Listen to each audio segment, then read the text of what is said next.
Man, it is so good to be back. I took 1 day off. Well, no, I might have taken 2 days off. Hold on, did I take 2 days off? Fuck. I might have taken 2 days off.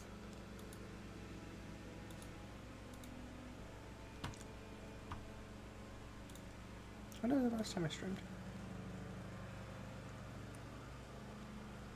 29th. Okay, I did take 2 days off. Jesus. Okay. Walter, how's it going, man? How you doing?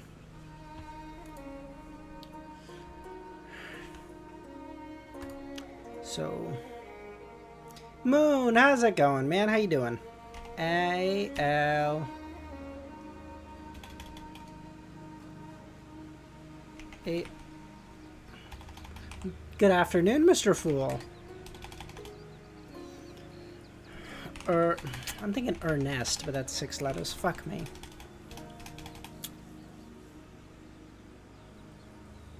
Just popping into thing. No worries, Queen. I appreciate you popping by all the same. Hope everyone's been keeping well. Now you can't get 75 this hour? Fool! How could you do that? God, you've ruined it. You've unoptimized yourself, Moon. It's over. Drone. Okay, well, I know we're getting... Oh, good. Okay, cool. So, O-L...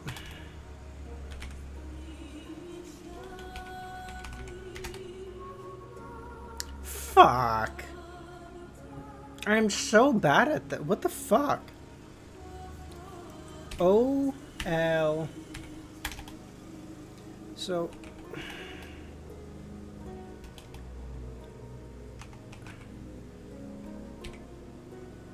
It's like 4:30 in the morning. Jesus Christ, 4:30?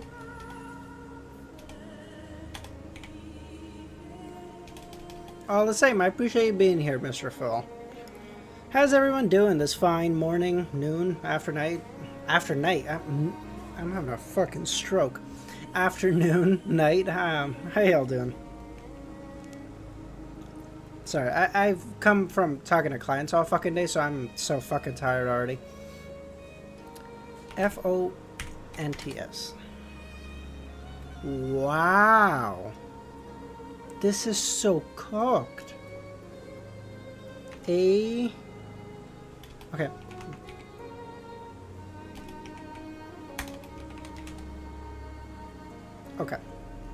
So, wow, this is cooked. I don't know anything.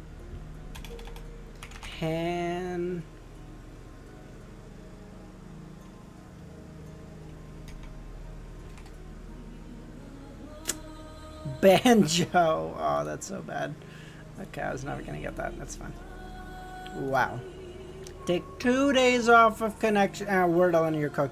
Just saying I'm going on a 10-day trip soon. I'll be able to send in here. No worries, Meatloaf. Enjoy your trip, buddy. All good, man. Have fun. I assume you just finished school? I don't know what the fuck your school schedule in Serbia looks like, so I don't know what the fuck. But all the same, man, I appreciate you letting me know, and I hope you enjoy your trip, man. All good. Playwright. What was the other name for marionettist? Wasn't it something like playwriter or some shit? Something writer, I can't remember. Wreath. Garland.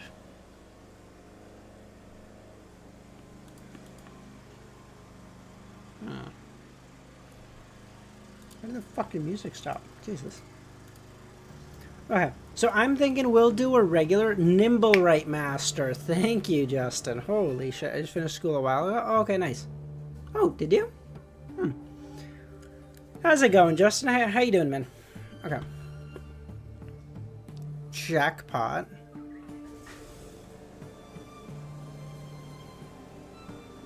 Damn, this is cooked.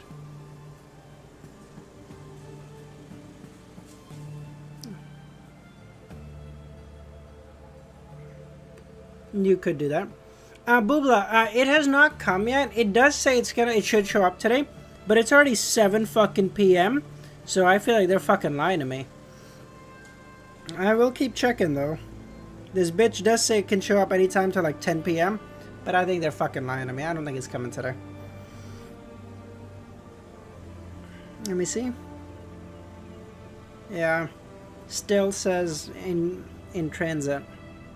I think they're fucking lying. I ordered from the website, not even shipping it? Oh wow, that's nuts. No, mine says shipped. And it even says arriving today, but I think they're fucking lying to me. Bro, this is so cooked. It's gonna come in the middle of watching episode 7? Ah, maybe. You know what? Let's do Lexicon. I'm not getting this. I don't know what the fuck I'm on. Bro, today's a bad day. Experiment. Science. Lab. Medicine. Medicine, drugs. Drugs, dosage.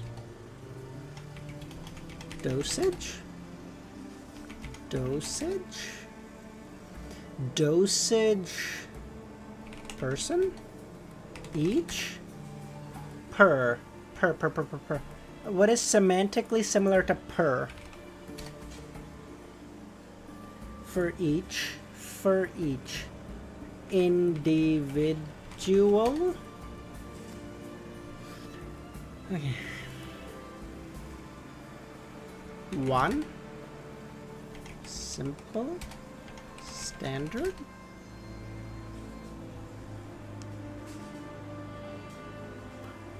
My earpiece fell.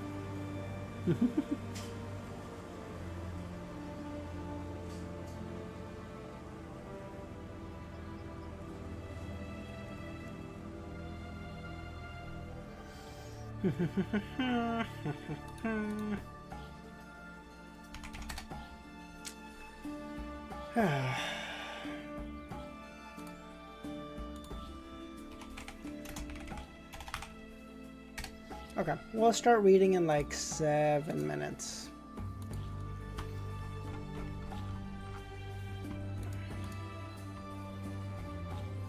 This is interesting. Okay, dosage per, dose per, instruction?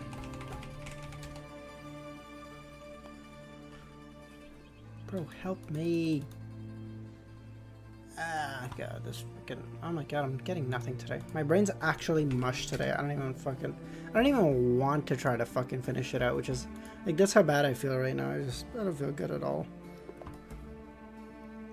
What does it say here? What?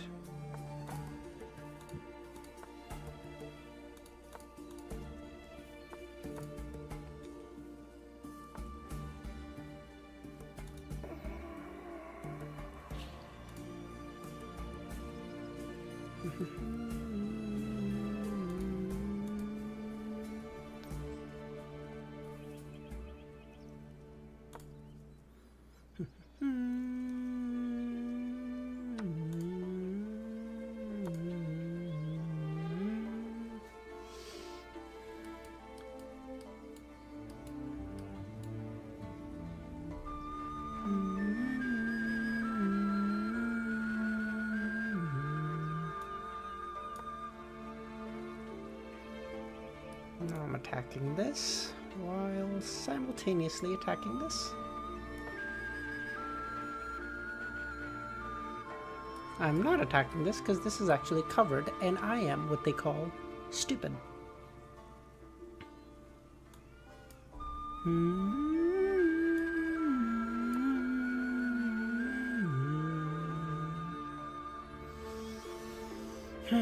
How's everyone's week been? I know I haven't streamed in 2 days, but to me it feels like a lot because, you know, going from 2 times a day to not streaming in 2 days is kind of a nutsy difference.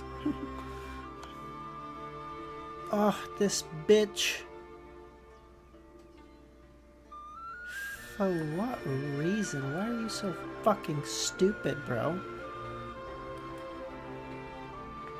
Now that you move this bishop dies. Why are you so fucking stupid? If he moves his queen in an attempt to do something, I just take this.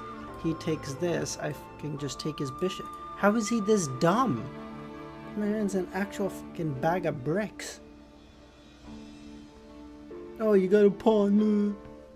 Dumbass. I say all this, I'm still gonna lose, which is cooked. Well, I have like almost a minute on time difference on him now, which is...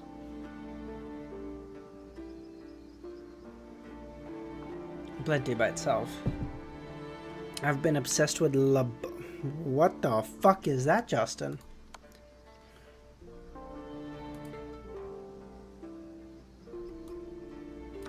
Bro, what? Why would you fucking bother?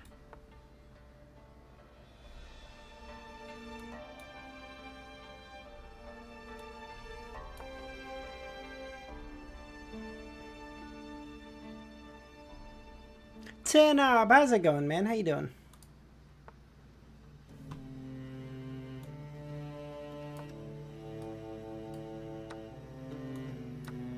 How are you trading? Bro, you're down a piece!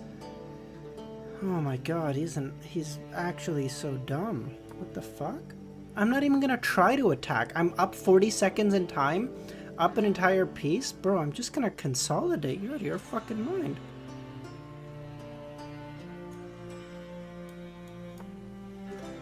I lied. I'm gonna attack. Okay. Okay, dude. Now I just go up here. Take that. Now I go up here. I'm attacking this piece, which is undefended, unless he wants to do this. Are you gonna watch the episode? Yes, Tinup. I'm gonna watch it. Although what I might do... He's so dumb. Now I'm gonna take this, attack this, and this. And this? Okay, bro. Take it. What I might do today, though, is I still haven't decided. But what I might do is I might just react on the Discord. That way, I can just show the whole episode without having to worry about like what do you call it? Copyright and stuff. Oh, you bitch! You bitch! Take it. You can be up a pawn. I got no issues.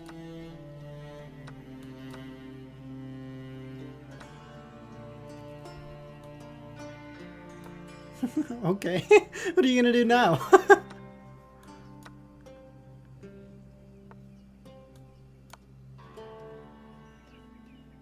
You just waste your time, bro. I got no issues. Hi, Rongs. How you doing, man? He's got 3 seconds. Do I just be a pure piece of shit? I could be, but I won't.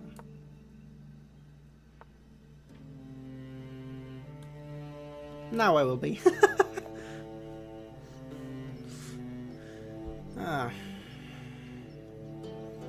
Okay. All right. It's 7:20 my time. Let's start reading. I want to get started. I don't have that much time before the episode comes, so we're gonna read. We'll read for like 2 hours 40 or so before the episode comes, and then we'll call it, and then I'll react to the episode like an hour later on the Discord.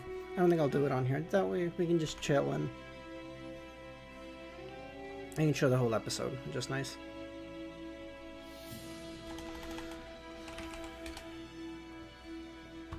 I really do think they should have mentioned Inst though. You're right. I think at this point, if he's not even mentioned in episode 7, like at this point, what the fuck does it even, like, will it even matter? I don't think so. 1048. That's where I am. Real and fake spy. This is referring to Miss Audrey, because we're gonna kill that piece of shit. Havin Rambus. Let's go.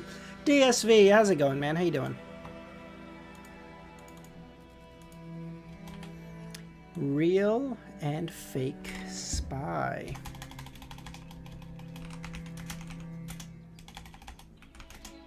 Wow, I can't type for shit.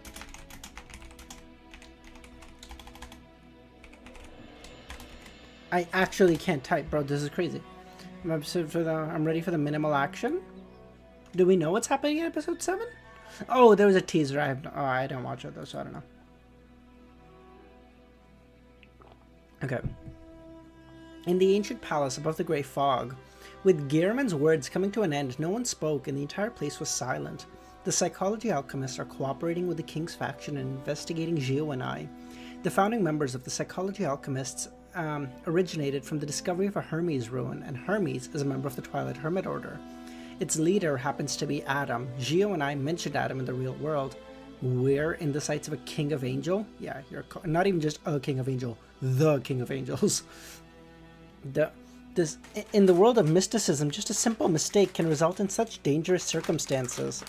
See, I assume this is what you guys are like. Sorry, you guys can probably hear a bunch of words. Fuck me, you guys can probably hear all that. I apologize.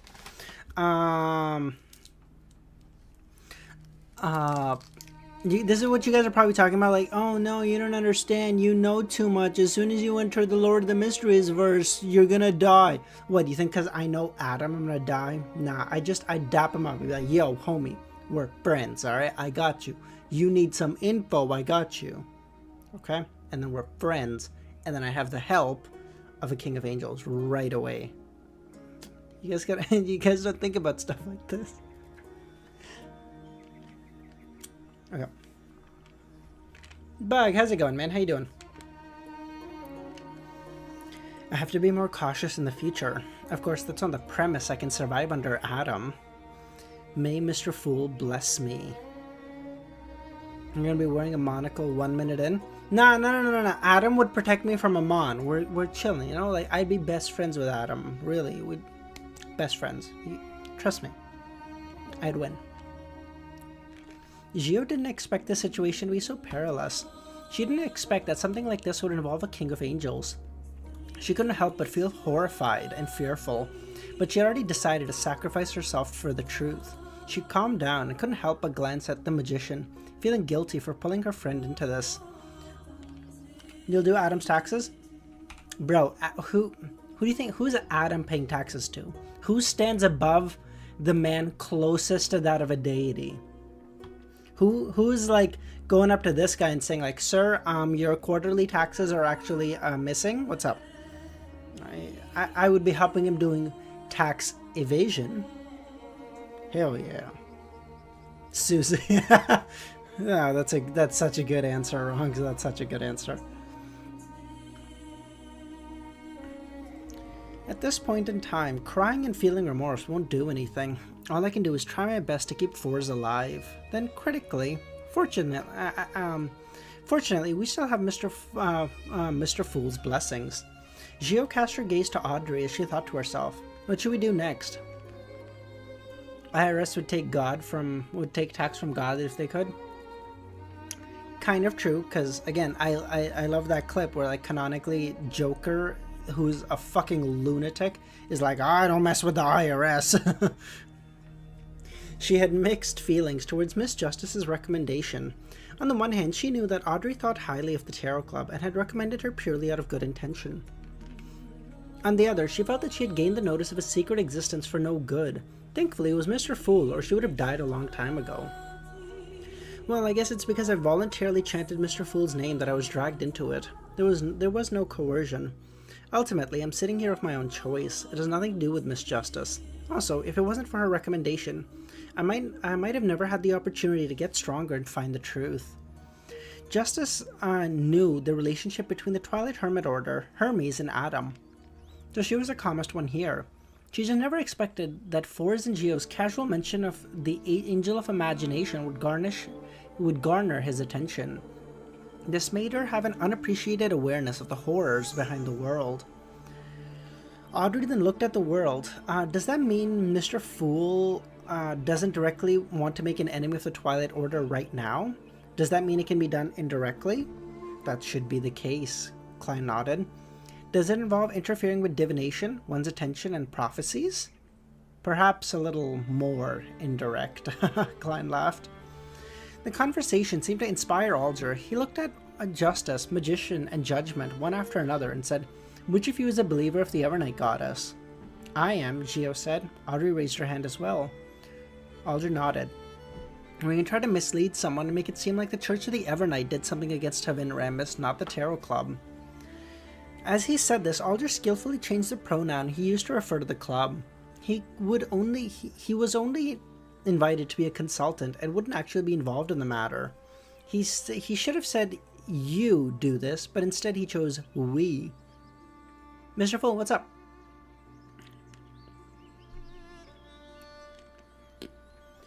Pushing the blame to the Evernight Church. This line of thought seems familiar.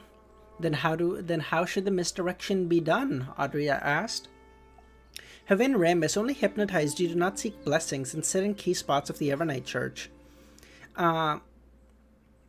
where you can be cleansed to a degree, but he didn't ask you to avoid the church's archbishop. You can use this to create an opportunity, meet with the archbishop. Of course, there's no need to say anything. This way, when Havin Rambus dies or vanishes, the alchemist will suspect that the Evernight goddess, the Evernight Church, detected something wrong with you and set up a trap. After you're hypothesized... Oh my fucking god. After you're hypnotized, but before you leave Backland, head to the nearest church of the goddess and pray. Act like a spy sent to the Evernight Church to infiltrate the Tarot Club. This will misdirect the alchemist into believing that the matters pertaining to Havin Rambus were done by the Tarot Club, but it was in fact a smokescreen. The true mastermind behind all this is the church. Acting like a spy in the Tarot Club was sent by the church. Well, Klein felt a little guilty. He was a genuine Blessed of the Evernight, and Leonard was a genuine Red Glove. This is so cool that every member of the Tarot Club has like not only their own goals, but they also have like their own organization that they back that gives them that gives the Tarot Club specific insight. So Audrey is the psychology alchemist, Alder is the Church of the Tyrant, Sun is obviously the City of Silver, Fours is the Abraham family,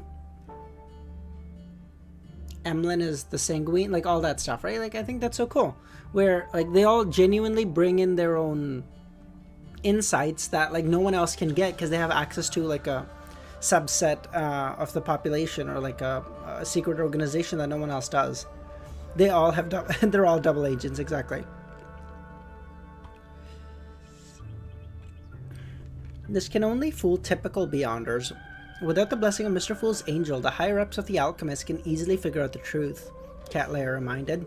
So the main point is that we should be indirectly blessed by Mr. Fool. Otherwise, it would be impossible to deceive the spectator pathways at King of Angels, Adam. Also, Miss Magician and Miss Judgment, when you pray at the Cathedral of the Goddess, it's best you pray to Mr. Fool and get his help in extricating yourself from the hypnosis, and not immediately leave Backland. Under such circumstances, Backland is safer than anywhere else. Alright, Gio replied. At that point, everyone looked towards the world. Klein's thoughts has already taken shape as he laughed. There's a simpler way. And what is that? Audrey's eyes lit up. Once Havin Rambus leaves, burn the accessory and trigger the charm I gave you. That feather hat accessory? That hat accessory can get a response from so-called death? I know what to do. When that happens, the response would be the power of concealment.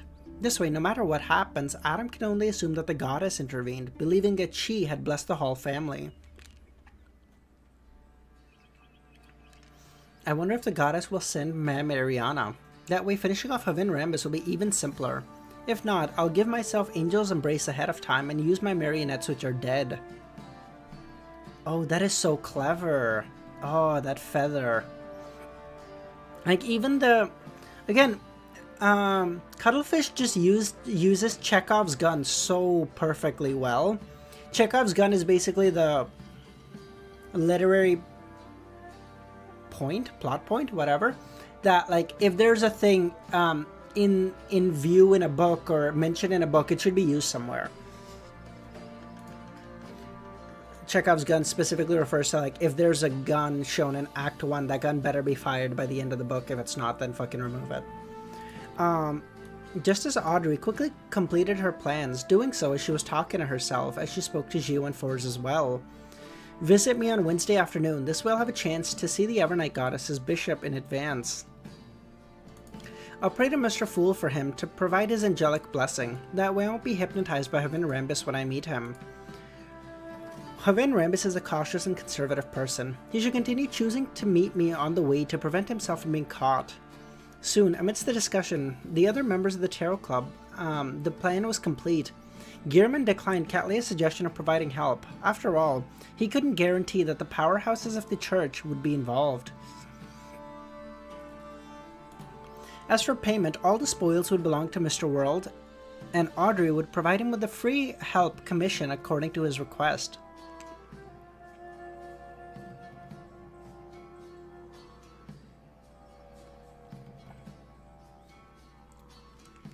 On Wednesday afternoon in Viscount Glaine's residence. What do you think Klein is going to get from this fucking guy? He's a demigod of the psychology alchemist, so he should have some based shit. Although I will say, I feel like Klein should find a artifact of the spectator pathway. I think that would be really handy. I doubt Havin Rambus is going to have it because it would just duplicate his powers because, you know, he's off that pathway.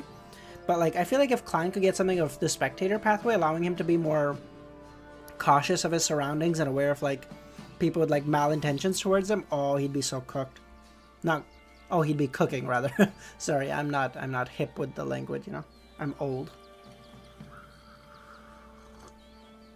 As you all keep reminding me, you fucks. On Wednesday afternoon in Viscount Glaine's residence, after returning to the Turf Club, Audrey, who was wearing a simple white dress, stood inside the Viscount's study and looked at Gio and Forz.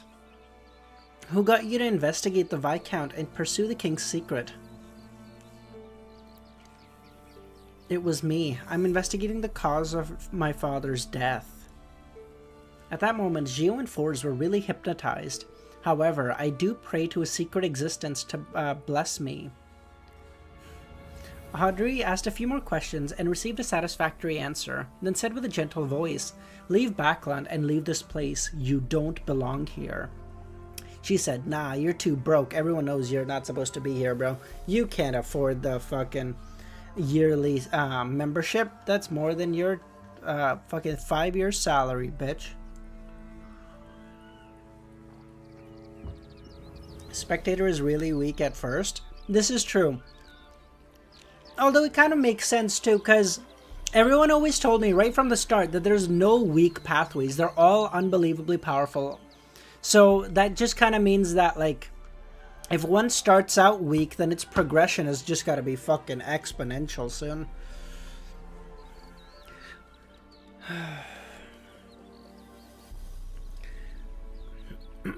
As she said that, Audrey clapped her hands and saw Gio and Forz's eyes lit up. After exchanging a few more pleasantries, they bade farewell and left. She planned to stay inside the Viscount's residence for another half hour. She was waiting for Gio to enter the nearby Evernight Cathedral and finish her prayers. This way, regardless of whether Havin Rambus appeared en route or somewhere else, she would be prepared. Picking up the lady's bonnet with a white feather, Audrey walked out of the study, planning to meet up with Susie and Annie. She had just taken 2 steps when she heard a gentle voice. Well done. It was none other than Havin Rambus. This demigod was actually waiting inside the Viscount's residence. Audrey thought, like, oh, he wouldn't break into someone's house. Bro, I've got psychological invisibility. I can go wherever I want. Like, there's no weak stand in JoJo's? I don't know, Star Platinum's kind of weak. No, I'm sorry.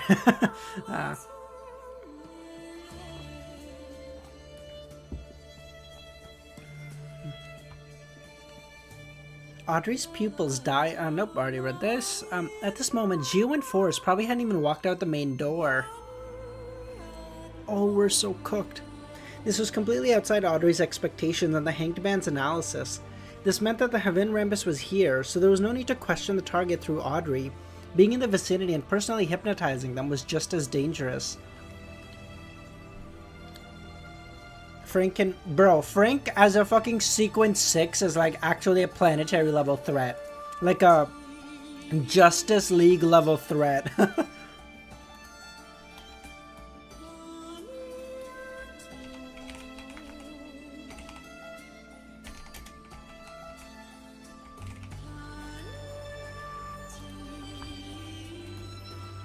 How did this happen? Even if Zhu and Forrest didn't meet with any delay and it went quickly, it would at least take 15 minutes to arrive at the cathedral. Thankfully, I was cautious and prayed to Mr. Fool for an angel ahead of time. Also, I actually hypnotized Forrest and Gio. At first, she was confused, but then her face wore a look of realization. It was as if she had finally woken up from a long dream. Mr. Rambus, why are you here? Without a doubt, she understood that she first had to deal with Havin Rambus' subsequent questions so that the demigod wouldn't suspect anything. I love how Audrey as a Sequence 6 right now has to fucking fool a demigod. I mean, yes, I know she has like other people helping her and shit, which makes it easier. But, listen, we say Rosego is a fraud for losing to a Sequence 7. This guy's about to lose to a Sequence 6 of his pathway and he's a fucking demigod. Who's a bigger fraud? I feel like Havin Rambus takes the cake, okay? At least with Rosego, he had another Sequence 5 there fighting him. This guy's getting cooked with a fucking Sequence 6. Oh, Klein was a Sequence 8. Oh, Klein was a fucking... Well, you're right. Klein was a clown, not a magician. Yeah. And Rosego lost, which is like bad. But Havin Rambus is a fucking demigod. Qualitative change this. Demigod that. Enhanced soul this. Sequence 6. I'm just saying. It's fair to... Biggest... Okay, this might actually be a fucking video I can make once I finish Lord of the Mysteries. Biggest fraud in LOTM. Havin Rambus versus Rosego. That's like that would actually kind of make a pretty bigger video.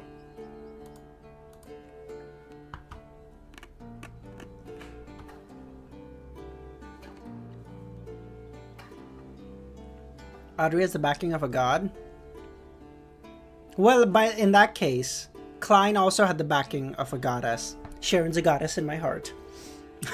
Yes, I'm that corny. Fuck you guys.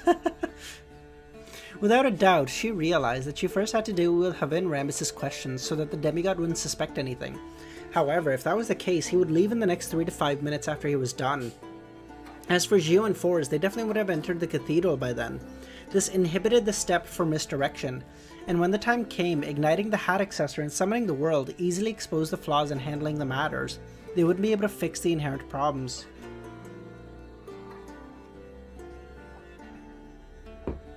No, I'd rather miss this opportunity than proceed with the plan without being fully prepared. Patience, tolerance, and caution are the key. At the very least, Havin Rambus will be making use of me for a long time and not directly harm me. He wishes that I marry some prince, and this process will at least take half a year. I still have time. I can wait for the 2nd, 3rd, or even the 5th opportunity. The only problem is that I need to inform Forrest and Gio and get them to hide quickly. Havin smiled. This should be your first time hypnotizing someone, and I was worried that an accident would happen, so I came to wait. Given your background, you usually don't have the chance to do this. His voice was gentle and laced with concern. But in Audrey's mind world, she once again felt her consciousness being split apart. This made her realize that her fond feelings and sense of security she had felt were all artificial.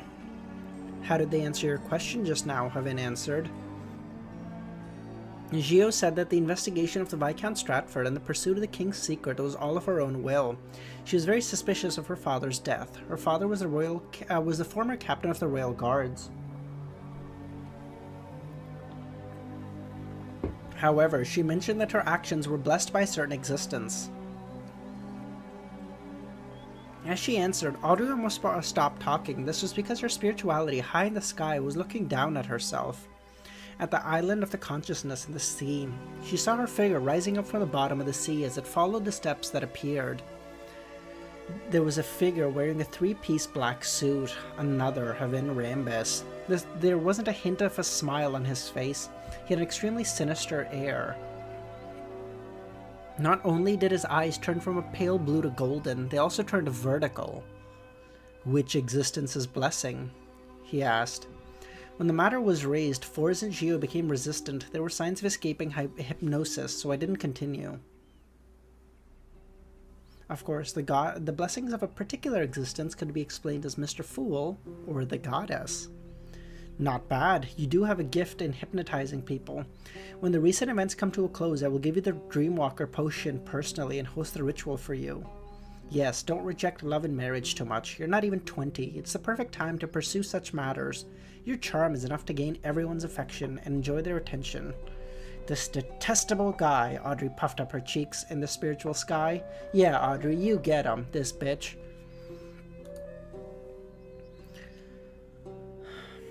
Havin then looked around, invading her consciousness, and slowly left the island and said, "Forget what I said. They're all spontaneous thoughts from your heart. After I leave this place and disappear from your sight, you will forget that I'm here." Upon hearing this, Audrey, in the spiritual sky, couldn't help but heave a sigh of relief. Even though it had only been 5 minutes, making it insufficient for Gio and Forz to enter the Evernight Cathedral, Audrey was still eager for Havin Rambis to leave as soon as possible. Bro's like, go there. Bro. Who is Shinzo Abe? Oh, Shinzo Abe. The former Prime Minister of Japan. Oh, of course. Okay. No, that's such a good reference, TSV. Well, in fairness, Japan kind of does have a problem with that, okay? Their birth rates are cooked. Them and South Korea, I guess. Possibly North Korea also.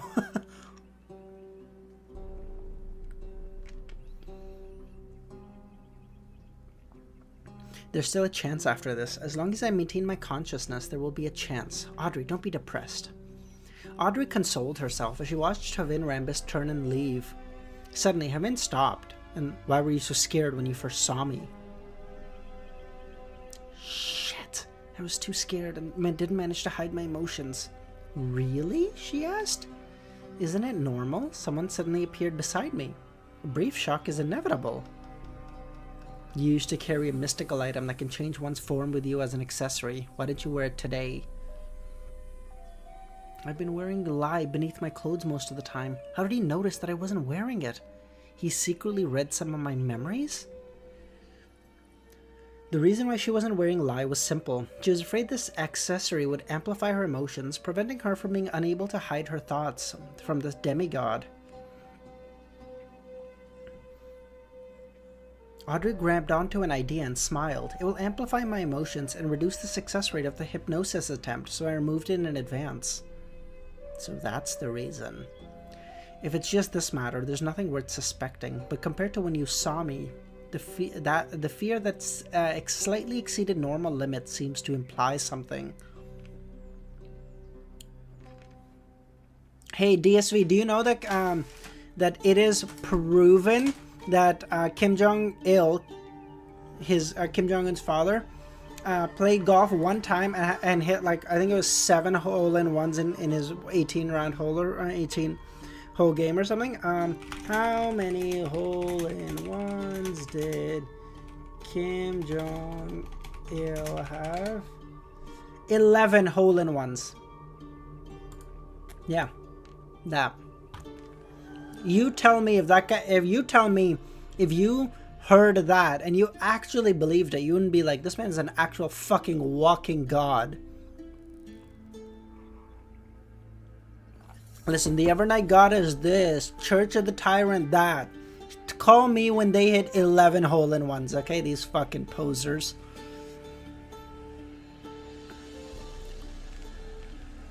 As he said that, Havin Rambis' blue eyes turned vertical. The two golden pupils clearly reflected Audrey's image. With a buzz, Audrey's thoughts became muddled. Only her in the spiritual sky remained conscious. The surface on the spiritual sea surrounding the island surged with waves.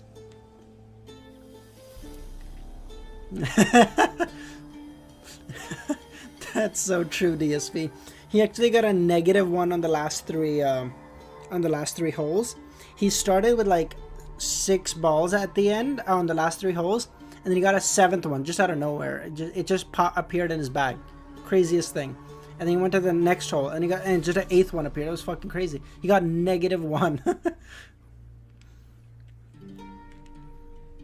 Audrey felt her thoughts twist as the Haven Rambus returned to the island and stopped beneath the surface. As he began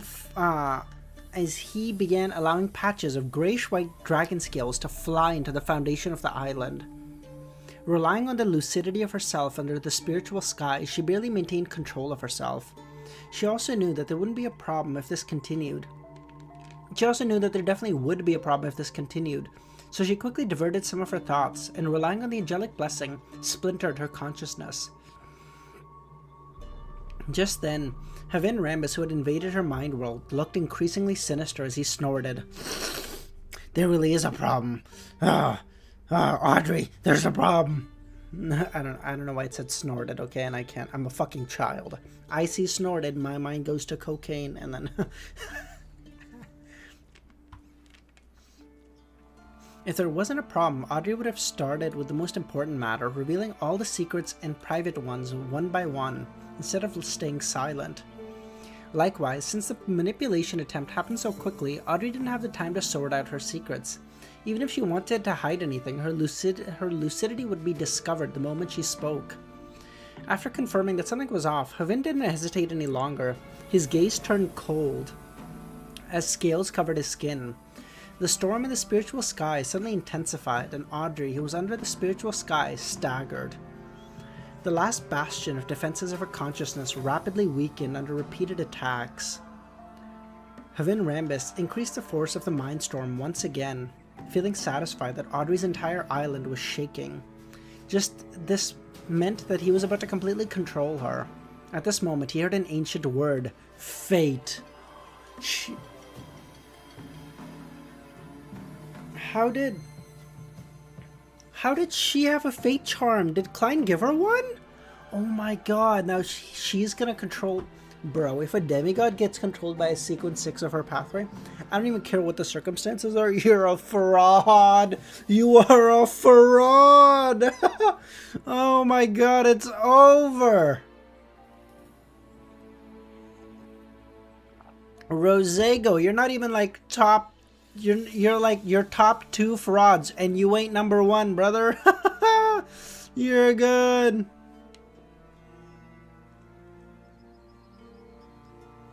Get the charm. You know what, Kami? I wouldn't even doubt it. Okay, if Susie was having an off day and Amon stole her treat because he wanted to be a bitch, he dined there. You know. What the fuck? Oh god, my fucking... Oh, my keyboard does this occasionally, I apologize. I'm good at using H.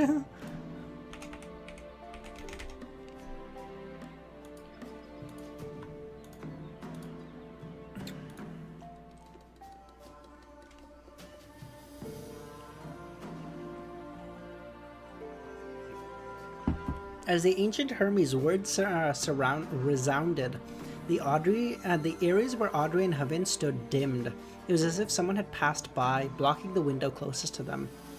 By the time the light returned, the Fate Island, filled with a terrifying storm in the illusory world, had transformed from Audrey's to Haven Rambus's. The person that had intruded the other went from Haven Rambus to Audrey. Fate siphon charm.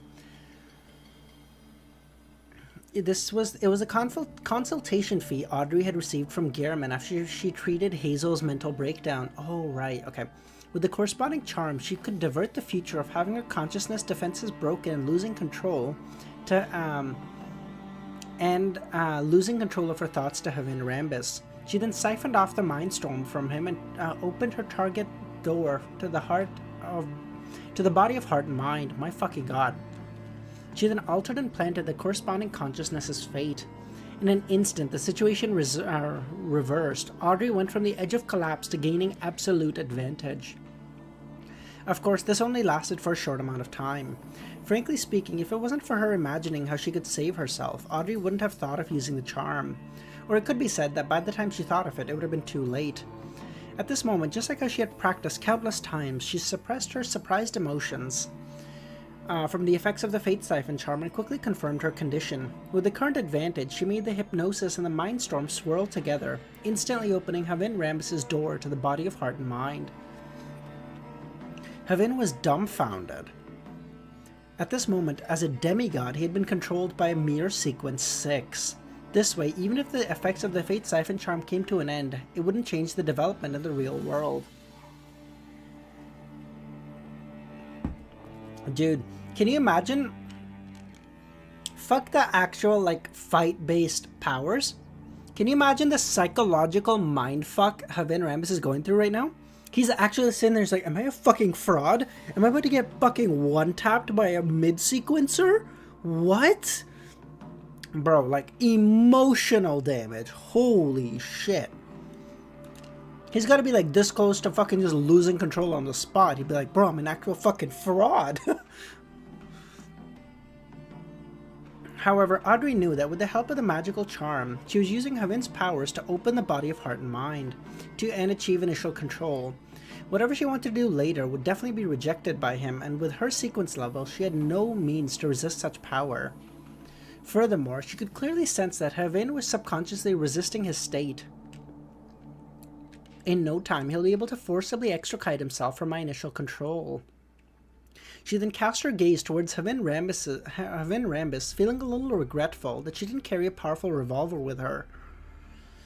Soon, she recalled that she had dragon scales. She believed that Havin Rambus would definitely have it as well, and that it was a lot stronger.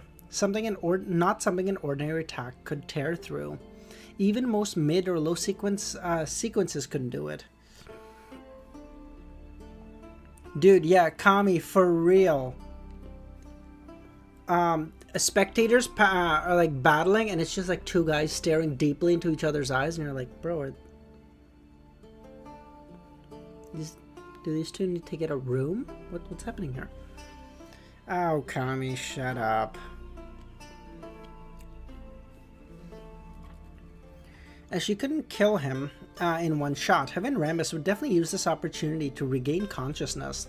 Without any hesitation, Audrey came to a decision: hypnotize him. He's best at hypnotizing and is very resistant, so he wouldn't prepare any additional items. I can't let him do things that'll be against his will. With our difference in levels, I definitely can't resist the corresponding subconscious resistance he puts up. Audrey then looked into Havin Rambus's eyes and said, "Find a spot inside Glenn's mansion and wait. Find me in the garden in 15 minutes. Such a thought didn't stir any signs of being rejected. Therefore, Audrey was able to complete her control rather smoothly.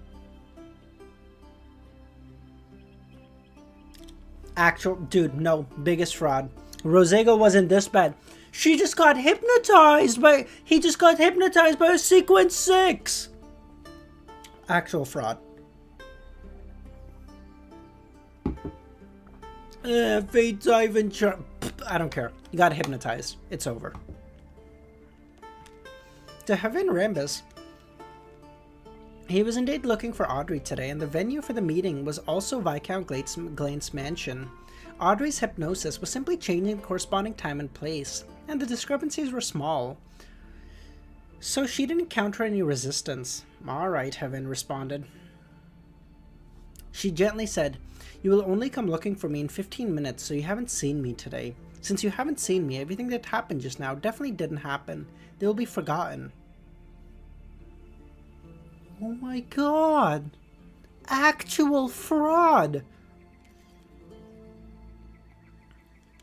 Yes, I haven't seen you before. Nothing happened just now. After completing this crucial step, Audrey resisted the urge to pat her chest and thought for a moment. When you hear my singing, it will become quiet. She wanted to hypnotize him with her charm, but she realized that she wasn't able to take on a seductive pose, and she couldn't make the corresponding expressions. She could only lift her hand to comb her hair and tilt her head. Following that, she hummed a melody, "Manor Under the Moon." Heaven Rambus looked at the girl in front of him, who looked as beautiful as sunlight, flowers, and gems, and listened to the ethereal voice, his mind gradually turning silent. Seeing that her initial control was about to be released, Audrey didn't hesitate when she pointed to the other side of the corridor. Go over there and you will regain consciousness and dispel dragon scales when you see the stained glass.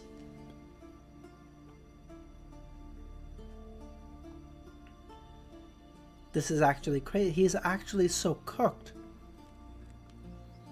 He immediately stepped forward and walked down the corridor. Only when his back disappeared from her sights did Audrey slowly exhale. Her body trembled as she opened her mouth. She couldn't help but gasp. 10 seconds later, she used Placate on herself and calmed down. Then she glanced at the wall clock and stood there, raising her hands and placing them in front of her mouth, reciting Mr. Fool's name.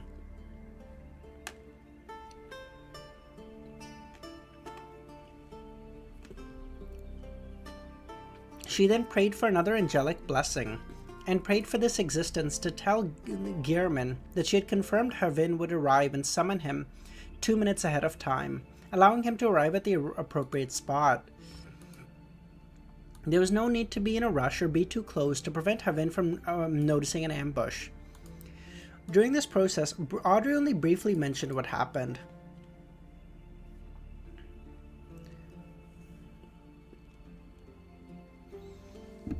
Following that, she raised her hand and pressed her cheeks, completely restoring her expressions to normal.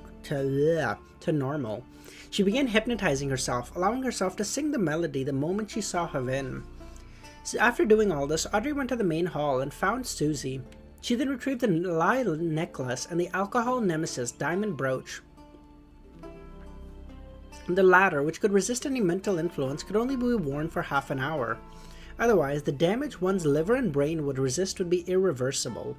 Therefore, Audrey prepared to wear them again and left Viscount's residence to prevent Havin Rambus from finding her midway. Epstein Island. Audrey's 18 now. I don't know. Her birthday's come at this point. I mean, yes, Havin's a bad guy, but we can't call him that word.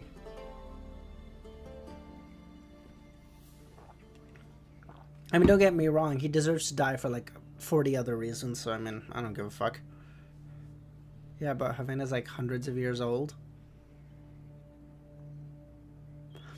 Okay. But like, fuck it, I'm not getting into this. Susie didn't notice anything amiss with Audrey as she watched her wear the brooch and necklace. After a few minutes, Audrey folded a black fishnet glove into her equestrian pocket and used the excuse of going to the washroom to make a detour to the Viscount's garden. She then looked up. Havin is like 50, still weird? Yeah, but like no weirder than like Leonardo DiCaprio.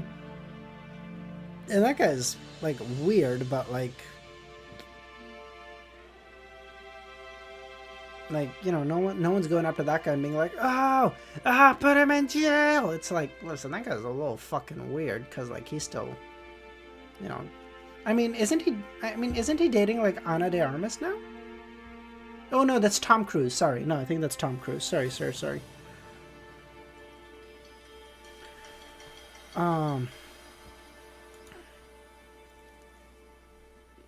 After a few... Nope, alright. She then looked at the large clock hung on the attached tower. To her, she was afraid that Havin wouldn't come, but she was also afraid that he might come early or late. Time passed by, and Audrey used Placate twice to calm herself down. Then Scarlet, there were still 2 minutes and 15 seconds left. She took off the feather accessory and flicked her wrist. The scarlet flame soared, igniting the white feather. This was Lai's flame-controlling ability. As the flames burned, they turned pale in just 2 or 3 seconds. The feather, which was a product of artificial death, was reduced to ashes. Nothing happened around her. Looking at the clock, Audrey took out a charm made of tin and recited the words in Hermes. Lightning! Lightning bolt! Have you guys seen the clip, by the way, that I referred to?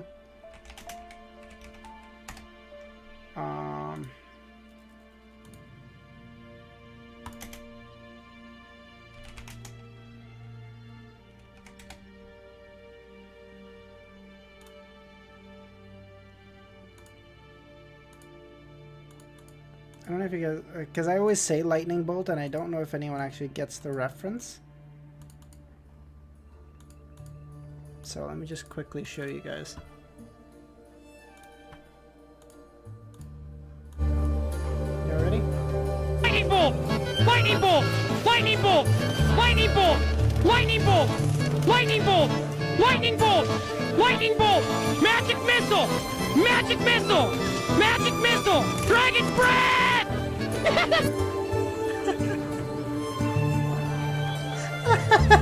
Oh, that guy's gotta be so pissed. Oh my god.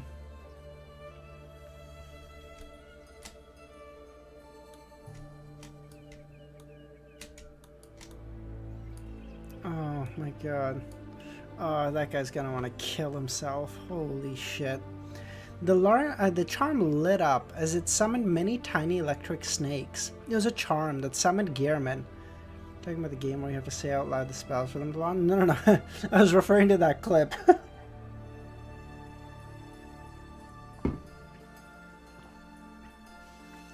When the lightning dissipated, and the charm completely disintegrated and melted into the void, but there was still a silence.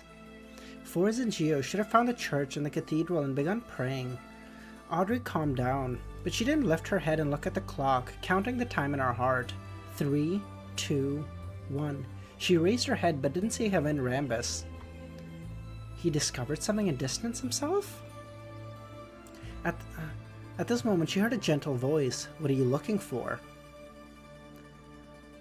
Audrey's pupils dilated, but she realized that Heaven Rambus had appeared beside her. Fight music? Okay, okay, nice, nice, nice. Oh my god, there's so many fights at this point. Jesus. I mean, I'm totally here for it, but still, man. Damn.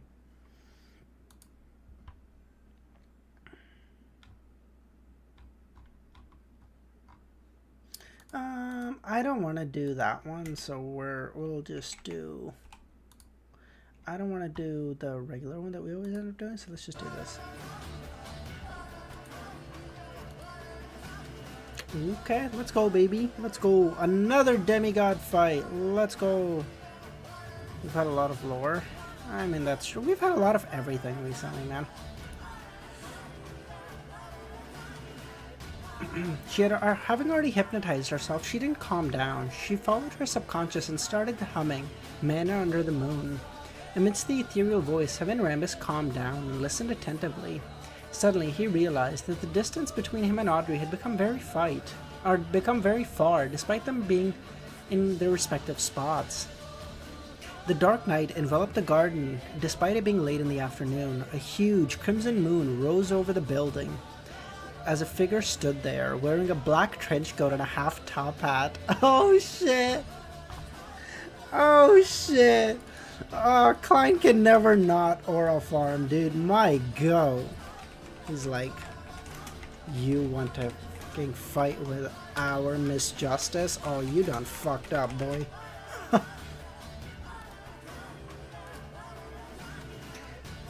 Oh, Klein hit him with a dude. Klein's about to hit him with the... Hold on.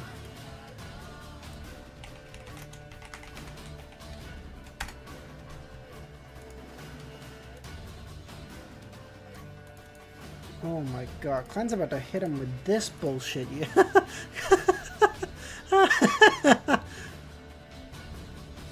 He's like, nah, bitch, what do you... fuck you thought this was, huh?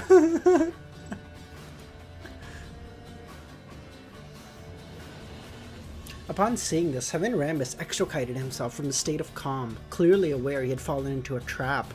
Without hesitation, he arched his back and his body swelled up. His pupils turned vertical. His face and the back of his hand, every inch of his skin grew grayish-white scales. Amidst the screeching sound, he revealed the dragon scales underneath his clothes. In the blink of an eye, Heaven Rambus had transformed into an abnormally massive monster. Aside from his head, his entire body had changed. It was like a dragon that had yet to evolve. So we're gonna say like it's a de-evolved dragon? Am I crazy or does that not sound that scary? Like, bro, if you hit me with the dragon, I'm like, fuck, we're cooked. But like a de-evolved dragon? And that just sounds like ass. The dragon's back was covered in what the fuck? Dragon's back was covered in grayish skinned wings, and its limbs were thick. The grayish-white scales were engraved with complicated three-dimensional, mysterious symbols. They extended into the flesh, extending into the void. It seemed to be a mesh of objects that didn't belong in the real world. It threw anyone who laid their eyes at them into a suffering, mental confusion. He immediately transformed into his mythical creature form? What a bitch. Part dragon, a furry? Damn, that's actually scarier.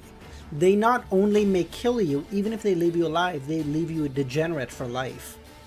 Kind of worse than just dying at that point, you know?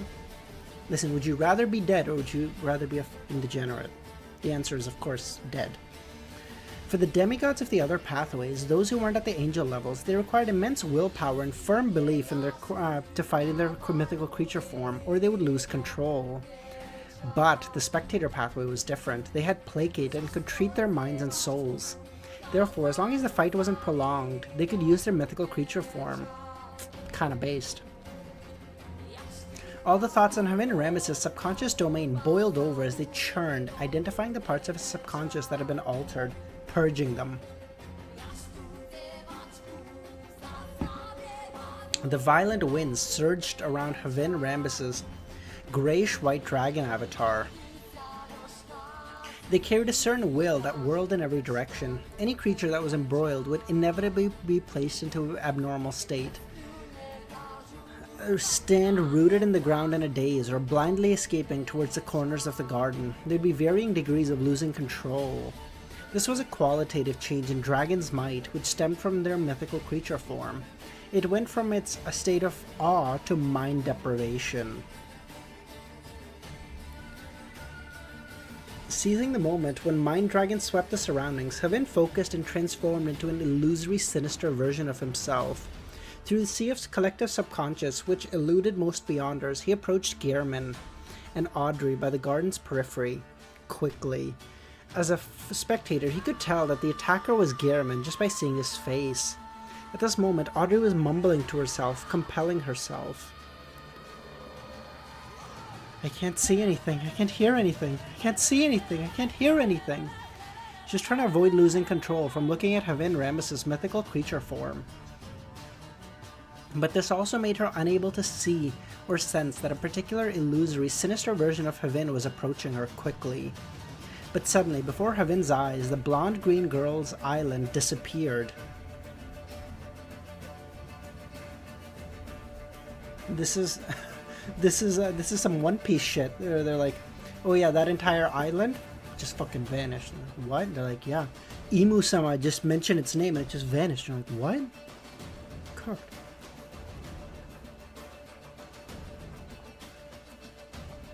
Audrey felt a warmth from her body as she had returned from a cold, dark cave to the surface where the sun shined.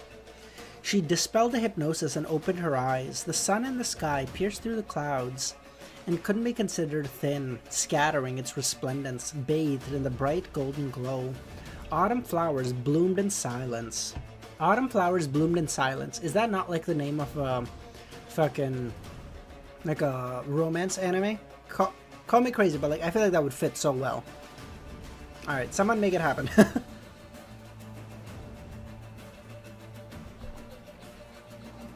Audrey looked around, but she didn't see Havin, Gehrman, or the Crimson Moon.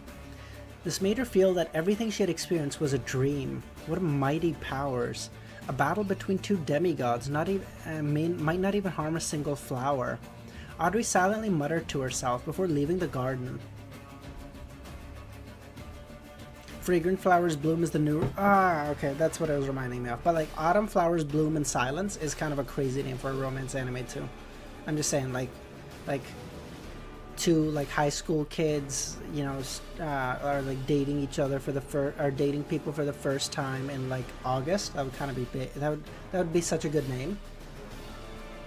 Autumn. Wait, what is it? Autumn flowers bloom in silence. You're like, aww. Just as he was about to set foot on it, and open the door to the body of heart. Wait, no, what? In the concealed world, one of Havin Rambus's manifestations had landed on Gehrman's island of consciousness. Just as he was about to set foot and control Gehrman, he realized that the island that had stood in the sea of collective subconscious was filled with a deathly silence.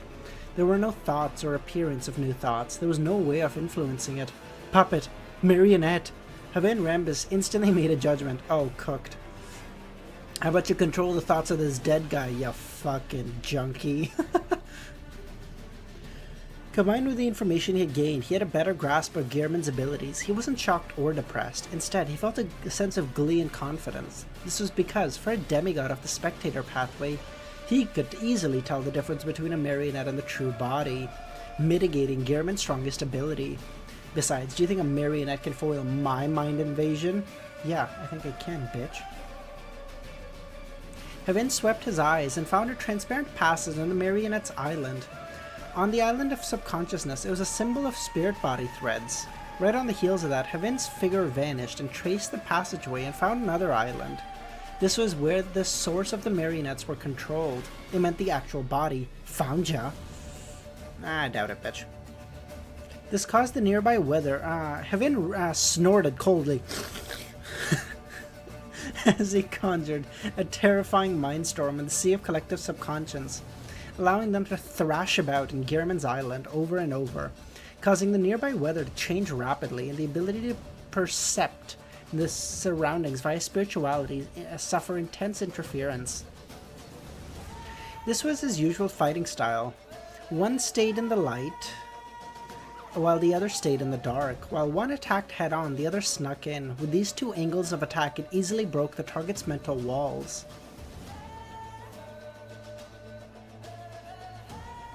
At the same time, as a dragon avatar, he flew up and spiraled in midair. It affected Gehrman with its dragon might and breath, contemplating the battle at the subconsciousness level.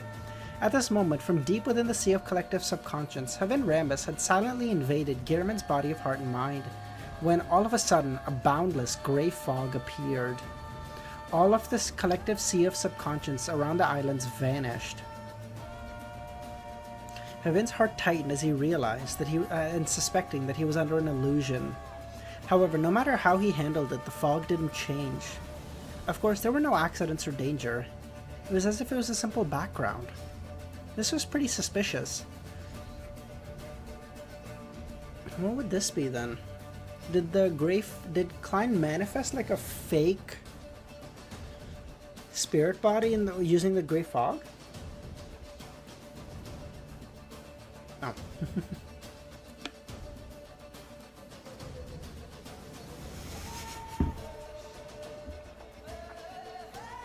DSV, no wonder he likes you.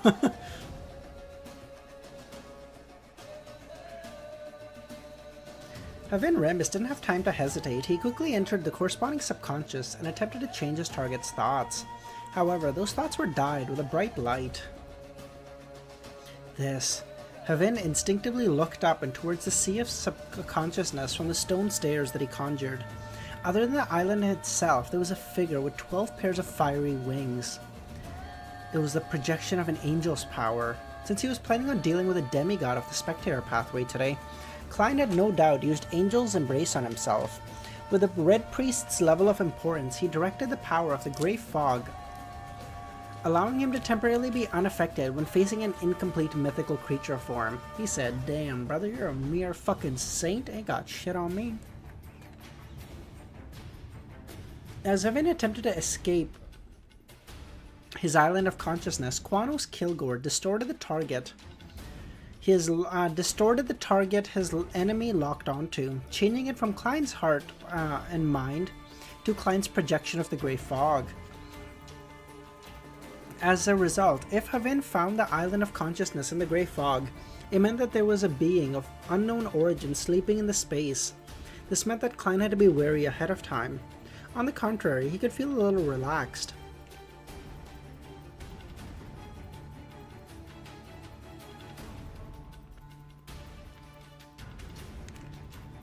So wait, this means that if Havin finds a random island, there's someone asleep in the Grey Fog. someone who I'm assuming is the previous owner of the Grey Fog, who what was it? Fucking Pala Zoroast says the name would just be Mr. Fool. This was something he had long wanted to test, but didn't dare attempt because it might be dangerous. Today he had a chance. After all, if there were any consequences, Haven Rambus would be paying it. Seeing that he was blessed by an angel and wasn't capable of breaking or infiltrating the opponent's body of heart and mind quickly, Haven retreated with no hesitation, left the area and returned to his mind. Then the massive dragon disappeared, preventing Klein from even finding it via spirit body threads, psychological invisibility. Haven Rambus planned on using a psychological blind spot to hide in the dark, then using an AoE beyond her power like mind deprivation to slowly weaken Gehrman's angel enhanced mental walls. He would attempt to use his own sealed artifact to attack. As a demigod of the spectator pathway, although his dragon form was rather powerful at melee combat, many of you may die, but this is a price I'm willing to pay. True. At this moment, an illusory book appeared in front of Gehrman. I came, I saw, I record. Klein was using the lightning storm which had been recorded by Creeping Hunger. For something like psychological invisibility, it could be easily dealt with an AoE attack. He said, damn brother, I don't know where you're hiding. Okay, well I'm just gonna nuke the place. This is what America thought in 1945, when they were like, damn brother, this high value target is hiding somewhere in Hiroshima and or Nagasaki, and they're like, oh, I've got a fucking plan for that. Okay.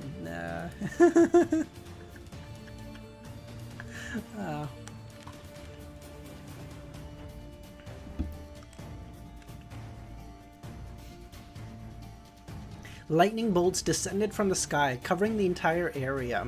Lightning flashed and destructive auras swept over, not leaving any spot unscathed. The giant, grayish-white dragon, which had a human head, appeared again. Haven Rambus' psychological invisibility couldn't be maintained under such an AoE bombardment. All he could do was eliminate his sense of presence and stay in stay in one's blind spot. Once the level of interaction grew excessive, he couldn't avoid exposure. As soon as he expired, the lightning storm calmed down. Gehrman's body on the roof instantly blurred and phased into existence diagonally across the dragon. He then opened his mouth and said, "Slow," in the devil language. Haven knew that his opponent was using Creeping Hunger and knew the level of the item. He found Gehrman amusing and was about to raise his left claw that grabbed onto the ice blue metal cylinder, slamming it down at his enemy beneath him. Ice blue metal cylinder? What is this? This was a sealed artifact known as Rotting Meteor. Haven had obtained it from a particular existence, Adam, and he was only aware that part of it came from the cosmos. Part of it came from the cosmos?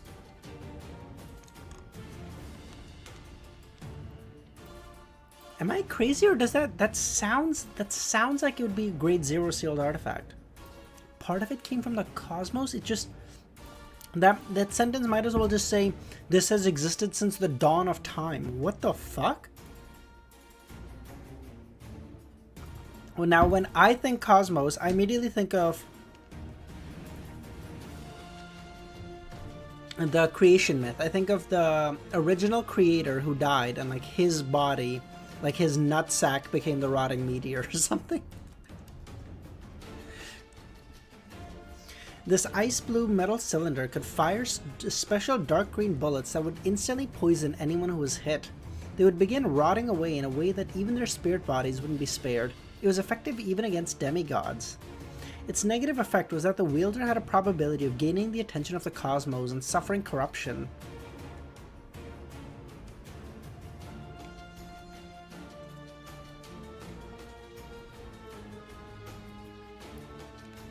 Who the fuck is dumb enough to carry this?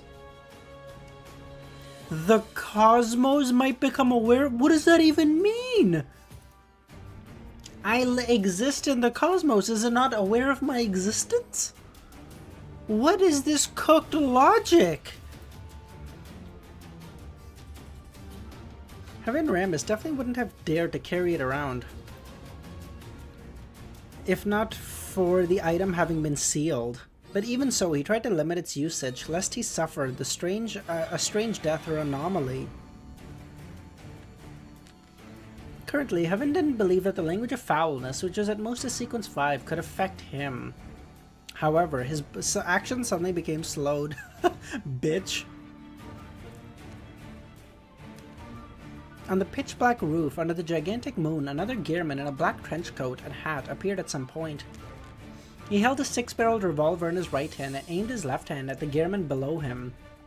Earl of the Fallen, magnify. This was Klein's other marionette, a demigod of the lawyer pathway. Oh, that's so based? I can hit him with rules, then amplify the rules. Oh my god, that is so cooked. This would be like if I was the demigod, but I was just like in this world, I would just be like such a bitch, you know? Like someone like let's say I want to fuck with DS3 because I'm like, you know, fuck this Frenchman, you know, fuck him. Sorry, DS3, you're just catching the brunt of it today. and he gets caught going like 55 in like a 40 zone, and so the cop's gonna give him a ticket, and it's like a 15 over, so it's gonna be like, I don't know, 90 euros. I have no idea what the fines are in the fucking French, in France. Like, I'm just making it up. And then I go, Earl of the Fallen, magnify. And instead of a 15 over fine, it's a 50 over. And now his license is getting suspended. His life is over. He's getting fired from his job. He's like, what the fuck?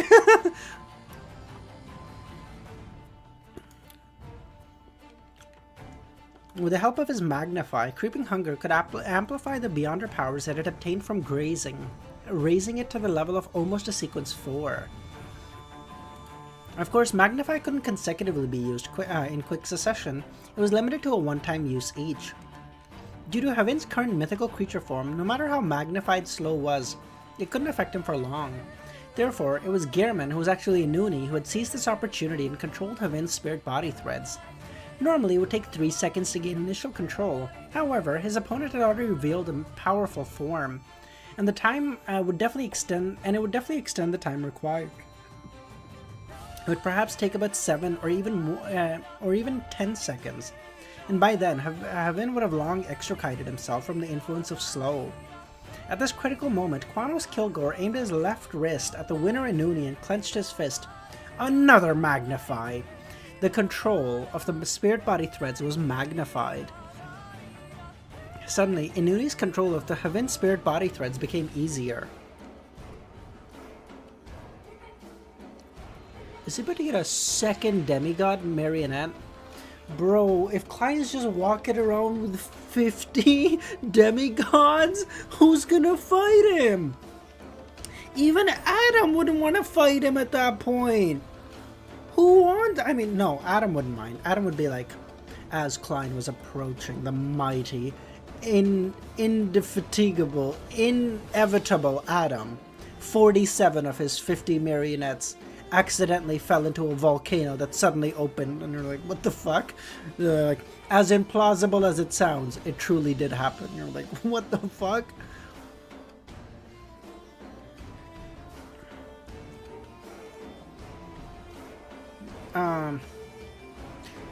Suddenly, Inuni's control of Havin's spirit body threads became easier. In other words, he could gain initial control in 3 seconds. This was already rather formidable, but the influence of the dragonified Havin Rambus wouldn't take more than a second to extricate himself from Slow.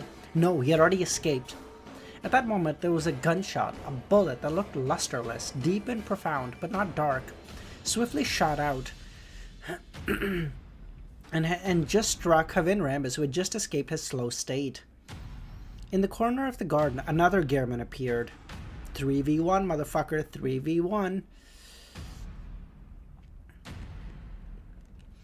Havin Rambus's dragon body stiffened yet again. Not only did his thoughts come to a halt, even the wings on his back froze, and the entire dragon collapsed. Control Spirit Bullet. Klein had used his Worms of Spirit as the material to contain the controlled spirit bullets made from the powers of the Grey Fog. It could even freeze a Sequence 3 Saint for a second or two. At that moment, Havin, who was in his incomplete mythical creature form, wasn't much stronger than a Saint of a Sequence 3. Back when Amon's avatar was hit by the bullet, it also froze for more than a second. In addition, Klein failed to get Quanos to magnify the power of a bullet. The string of the team combo attacks from before he had already made Klein turn poignant, as obtaining the aid of the lawyer of the demigod at the demigod level was terrifying. It was very, very effective. Of course, under normal circumstances, the Earl of the Fallen's Magnify could only amplify the effects and influence that strengthened one's body or actions without helping others. But the problem was that with marionettes, with a spirit of worms with them, they were without a doubt no different than Klein. He was, in fact, augmenting himself. That's so broken! I'm starting to feel like at this point, the super god of the fool and the oh my fucking god, the fool pathway and the super god that's gonna be on top of the fool is gonna be actually this fucking super god that envelops all 21 path or 21 pathways. Is it 21 or 22? Am I fucking losing my mind? Because at this point, Klein is basically everything. What? Like at this point, when he becomes a god, he can just be all the pathways. What does it even matter? It's like, oh, 22. Okay. Well, it's not me. It's my marionette. But like, I can become it at any time. Use his power. Like, get me the fuck out of here, bro. This is so broken. He's fucking aimbotting. Mods, ban him. Actually cooked. Seizing the opportunity of Havin falling into a state of paralysis, Inuni gained initial control. The incomplete dragon had just ended its rigid state when its thought became sluggish again. It had to be said that after Bizarro Sorcerer obtained a powerful marionette, they could unleash terrifying powers through their cooperation. Klein also had a cheat-like method with the controlled spirit bullets. Seeing Havin had come under a certain level of control, Klein began preparing to disrupt any form of resistance he put up, preventing him from escaping the current state. However, at this moment, his head ached due to an intolerable mania in his heart. Then he became extremely down, as if he couldn't feel joy anymore. He despised himself and wished that he would give up his life. In the blink of an eye, he turned excited. His eyes seemed to be blood red and filled with hatred towards everything. Not good. Before his mental state deteriorated, Klein realized that his mental state had been influenced by Havin at some point. He attempted to use cogitation to fight his state. However, his various thoughts didn't seem to belong to him flashed through his mind. Let's end it here. Fuck, think of a way to save yourself. What exactly happened? I think I have some mental illness. This is how I wake up on a Sunday afternoon. When I went to sleep at like Sunday at like fucking noon, and then I wake up at 8 o'clock and I'm like, bro, I have a mental illness. What the fuck is wrong with me? A psychiatrist's disease that's contagious? The special mental illness that Miss Justice mentioned? This is indeed a high sequence beyonder of the spectator pathway. Why are you saying so much? It's a demigod you're facing. Turning him into a marionette will easily solve the problem. Realizing that Gearman hadn't shot the second bullet, Havin's face revealed a faint smile. Although he had anticipated the tight cooperation between Gearman and his marionettes, it wasn't like he hadn't done anything. Before he left the Sea of Collective Subconscious, he had planted a contagious madness in a marionette. A marionette was, after all, a dead person. Although it was unable to be controlled by any other methods than the spirit body threads, it didn't mean that they didn't have a collective that they didn't have an island of consciousness. It was just a dead mass, but it was precisely here that Havin buried a seed named madness. The seed couldn't affect the marionette, but it could secretly infect the sea of the collective subconscious of its surroundings, causing the person who kept switching between the bodies to unknowingly place themselves in the environment with a mental disease. In addition, this type of infection seemed to stem from oneself. It wasn't something an angelic blessing could screen. It was a high-sequence spectator's power, manipulator's mental plague.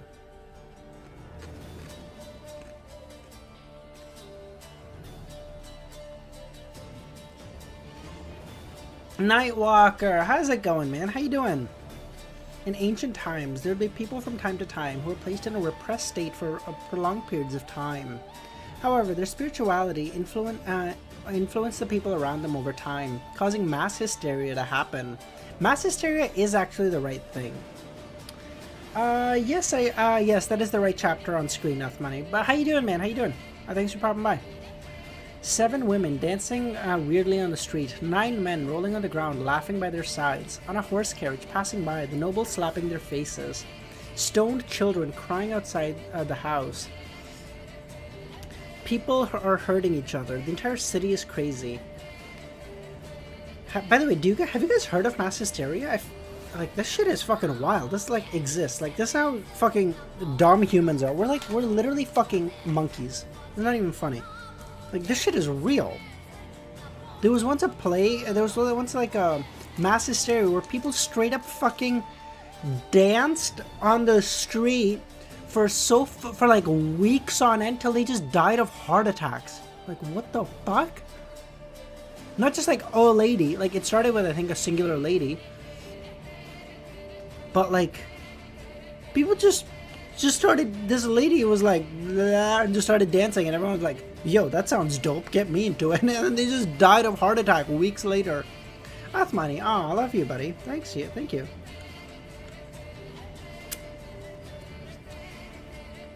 If one thought about it carefully, it would make one feel an inexplicable sense of horror. I don't know, Justin. No, maybe. No wonder ancient people thought witchcraft existed. Bro, ancient people were fucking dumb. But in fairness, if I was born like way back when, I would probably be considered pretty fucking dumb too. So I can't judge them too harshly. Lord knows. But I will also say, I feel like if any of us were born like in ancient Greece, I feel like we could have thought up some cool stuff too. Okay. I feel like if I was born in ancient Greece and like I had to have the thought of like Rene Descartes. Obviously, Rene Descartes isn't from ancient Greece, but like the thought of I think, therefore I am. Like, motherfucker thinks that's a clever train of thought, bro. Get me the fuck out of here.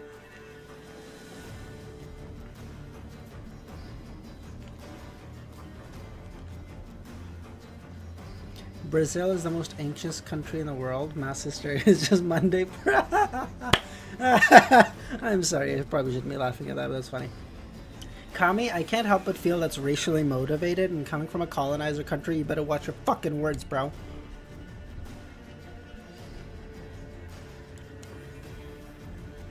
If one thought about nope. By the time Gehrman's actual body went crazy, his control of the marionettes would undoubtedly lost. At that point, Havin could easily escape. It wouldn't take long, just a few seconds. At that moment, a manipulator like Havin wasn't afraid of Gehrman, and that he had the charm which Audrey had used, the one that could temporarily swap fates.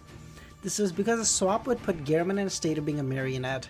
His thoughts would turn sluggish and his body would stiffen. As for Havin, he would be infected by the mental plague, which was an easy problem for him to solve. At this moment, Havin saw Gehrman on the rooftop, aiming his left hand, which was holding the long-barreled revolver. He snapped his wrist. Distortion. Klein used Quanos Kilgore's beyond her powers to distort the level of the mental illness, weakening it and slowing it down. Making use of this period of time in which he had clarity, he used Death Knell again and pulled the trigger. Another control spirit bullet shot out and hit the motionless, incomplete dragon. At the same time, he used Magnify. Despite being attacked, Havin didn't escape from the control, but had fallen into a long period of feeling numbness. Klein silently kept count, shooting a third bullet before Havin truly recovered. Oh, you're so cooked. Before the third bullet Magnified's effects ended, The incomplete dragon had trembled as it returned to normal, no longer looking sluggish. You became a marionette so quickly. Bro, that is the fastest Bro, obviously no one would ever keep the time, but I feel like there should be like a world record pace stuff for seer pathways, where they'd be like fastest time to get sequence 4 Saint Marionette. Klein would be like top 3 right now. Holy shit. He'd be like, damn, I ain't an angel or anything, but you just, here's what you do, okay? You make these really special bullets and you just fucking, you just fucking hit them with it.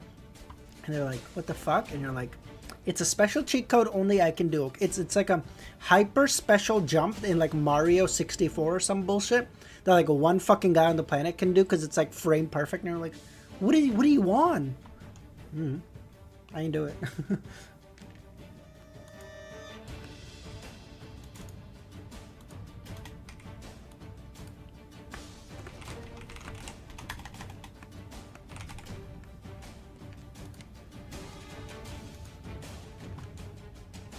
It's like this one fucking kid from like Bulgaria or some bullshit who spent the last 487 hours incessantly playing fucking Mario 64 without sleeping. He's like, oh, I've got it, okay, so like on frame 1876 you need to fucking hit A at the precise moment and it'll click, and you're like, what the fuck? In the dimly lit world, the gigantic crimson moon hung silently over the house. The despair in the incomplete dragon's eyes dissipated. The psychology alchemist counselor, Havin Rambus, had lost his life and became a marionette. Oh, we're so done. We have 2 demigod marionettes, bro.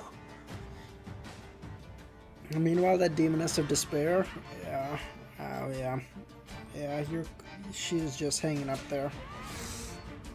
Oh, I guess that is true. She became a marionette quickly, but I don't know if she became a marionette this quickly. Panatio was quick, but it wasn't this quick. Maybe it was, I don't know. Without bothering to enjoy his achievement, Klein switched places with the Noonie, who was standing beside the dragon. He then controlled his marionette to treat the infection he received from the plague. Next step, the League. Exactly. Klein's too powerful, bro. A gentle, cool breeze swept past the sea of the collective subconscious. Seeping into Klein's island of consciousness, it made him feel like the object reeking of rotten, putrid, and discordant object in his body of heart and mind was being purged out with a surgical knife.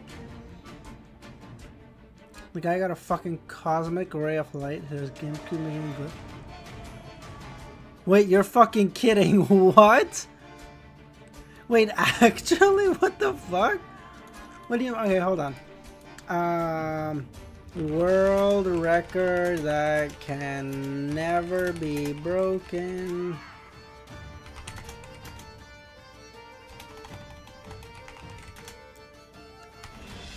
Mr. Loki, it hasn't even it won't even come out yet for another hour and a half. I appreciate how much faith you have in me, but I unfortunately don't have any special early access.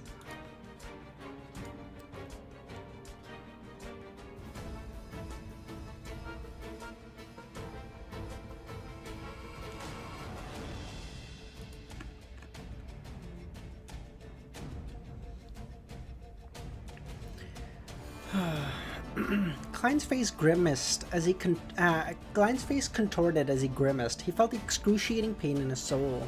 Thankfully, in order to create the control spirit bullets and the yesterday once more charms, he was already accustomed to the feeling. After purging the disease from his consciousness, the cool wind brought about us warmth that made him want to take an afternoon nap.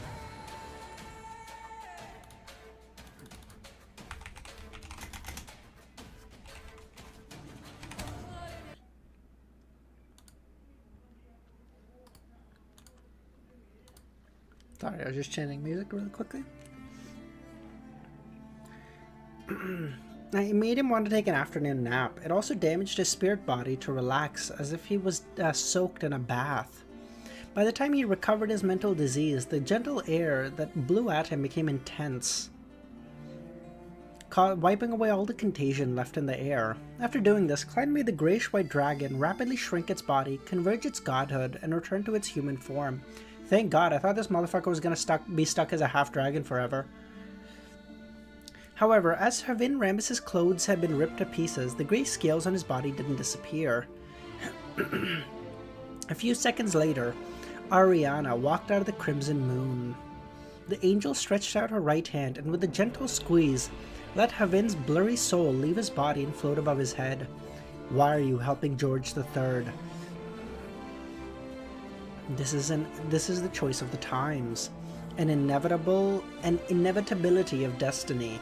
We were just following the flows of the tides and providing some guidance, allowing the times to develop in the right direction. The plot thickens! No, not truly. We actually even know this. What is the trend of the times? A war, one that will seep into the entire world.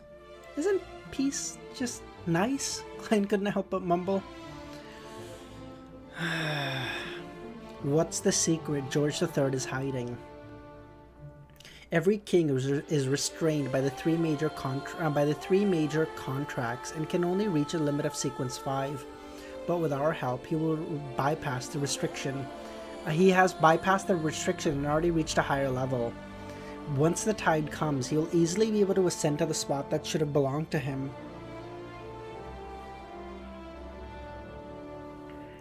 Okay. So this implies that I'm kind of right, that he is that he's already a demigod, and now he's trying to become probably a red priest. Bonsoir, Godzilla. How's it going, man? Okay. But the three major contracts, I don't know what that refers to, obviously, but three major contracts immediately makes me think of three major churches. The Evernight, the Church of the Storm, and the Church of the Craftsmanship. I think that's the third one, right? Three major churches. What is that? It's understandable to limit a king to sequence 5 due to the strong push to keep mysticism under wraps. It's best for a king to be changed normally. People will find it acceptable if they could live for 80 to 90 years. But to be still active after 120 or 30 years will cause conspiracies. George III has cooperated with the alchemists and the demoness sect to live longer. Typically, there's a restriction on the king, not the other members of the Augustus family. They should have grounded angels, so there's no need for them to support him.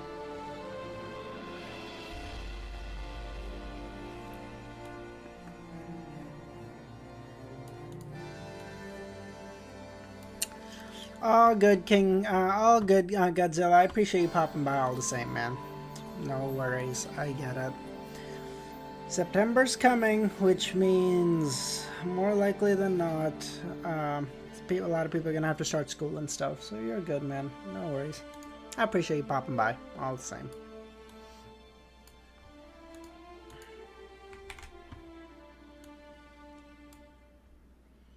Okay. Bushgar, how's it going, man? I'm good. I'm good. I have a little tickle in my throat, but good beyond that. So I'm popping halls like fucking candy. Thank God Dr. Z isn't here. She'd be like, no, you're taking too many of them. It's bad for you. It's actually really bad for me. But it's fine. What's the exact method? Ariana asked. I'm not sure. The person in charge of this matter is our president. I only remember him mentioning that he wanted George III to have more talent.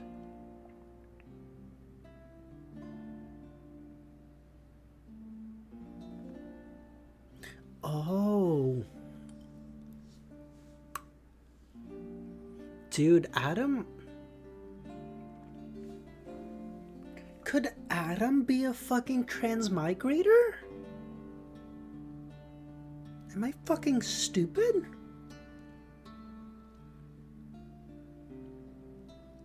Bro, am I fucking dumb? Is Adam a transmigrator? Okay. Hold on. Okay, I'm not gonna share it for too long, but okay.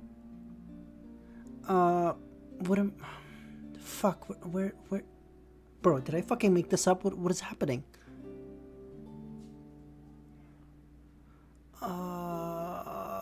Bro, where did I read this?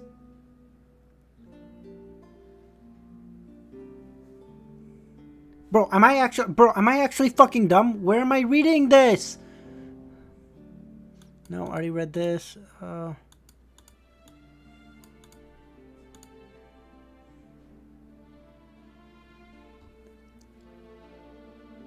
Bro, did I not just read that he said our president? Did he not just say our president? Am I dumb?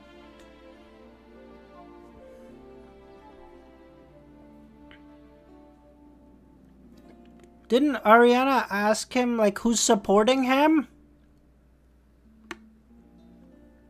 Bro, am I fucking schizoid?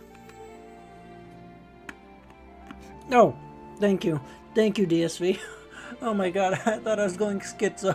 I thought I was actually losing my mind. Okay. The person in charge of this matter is our president. Now, when I think of leader, I would assume it's like Adam. I know it should technically be Hermes because it was founded on like his bullshit, but in really it's Adam. And like, I feel like we don't see presidents in this world. We see like emperors and like Lord God kings and bullshit, but like we don't see presidents. And that's an interesting word. And now that like ASG might have been was likely a transmigrated because the name Adam and the cross and stuff. I'm like really on point. Yeah, I know it's I know Adam is the leader of the Twilight Hermit Order, and Heaven is part of the Psychology Alchemists, and the reason they're connected is because Psychology Alchemist was based on some bullshit that Hermes wrote, and Hermes is a member of the Twilight Hermit Order. Yeah, I get that, Kami. Shut the fuck up. God. Let me cook. I don't even know how this makes any sense, but I got such a good feeling about it. You need to be a president of the club? I know that, but like I don't know if I've ever seen that word. You know what? We're doing a divination. 100,000, 10,000, 100,000, million. I feel like anything smaller than this and it just gets interfered with immediately, you know? 100,000, 10,000, 100,000, million. Adam is a transmigrator. Fuck! Bitch, no. Hold on, no, I thought that was such a good theory. I haven't had one in so long. Come on. The last divination was interfered with. Oh! Fuck, okay, let's just keep reading. It's fine. It's fine. God, I'm so ticked. Motherfucker. Okay. Oh my god, kill me.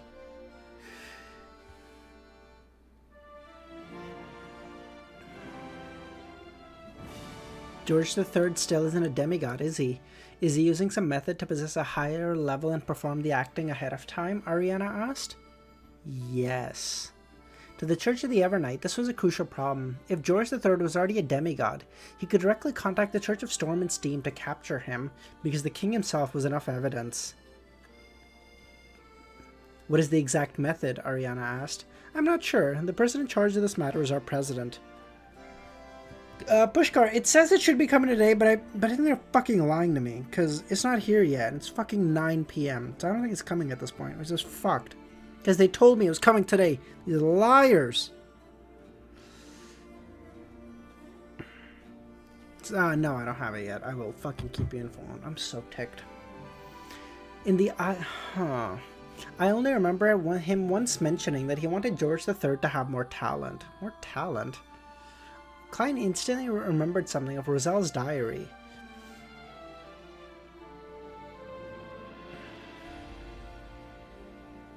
Now, would you ask if Adam was a transmigrator when he was born from ASG?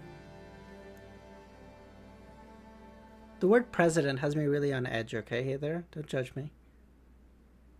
I don't think I've seen president in this world before, and now I'm going fucking full schizoid. There's fucking lizard people living in the sewers. You don't understand. I've heard them. The Teenage Mutant Ninja Turtles. That was in a fucking comic book. It was a fucking documentary. When do you expect to arrive at Volume 6? I think that's like 100 chapters ahead of me right now, Moon. So if I'm really lucky, by like next weekend, but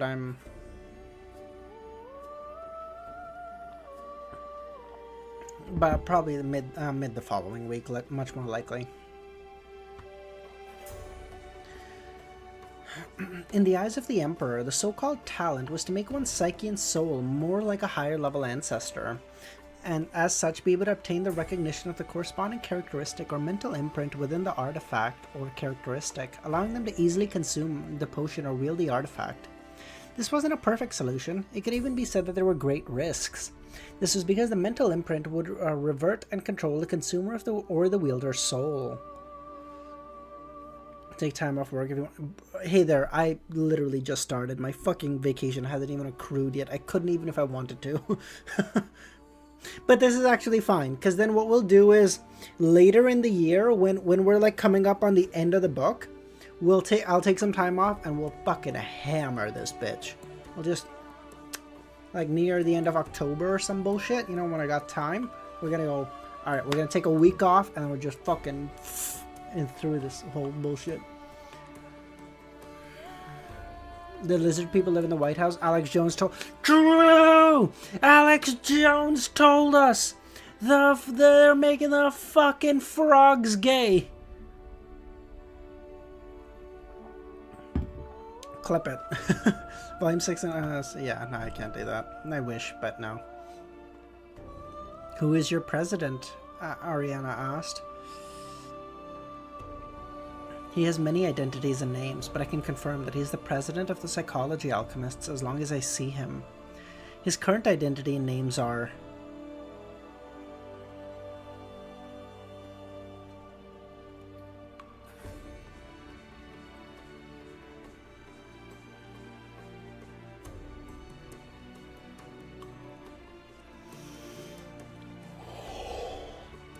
one of the 4 kings of the sea. The king of the Black Throne, Barris Hopkins, the former chancellor of the Backland Medical School, the royal family's medical consultant, the already dead Polly Durlau, the famous hermit of the Central Sonia Sea, Eric Drake. It's not Adam, your whole theory's a fucking nothing burger. Your mom's a nothing burger, Kami.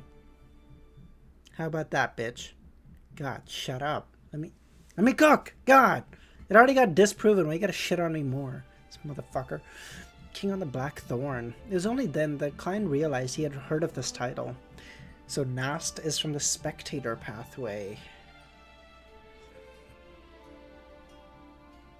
So what secret is George III hiding in the Blood Emperor ruins?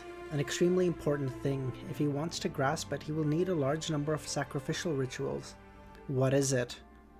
I don't remember. No matter how hard he thought about it, he couldn't find the answer. His memory was deleted by Adam or a certain angel of the Spectator pathway?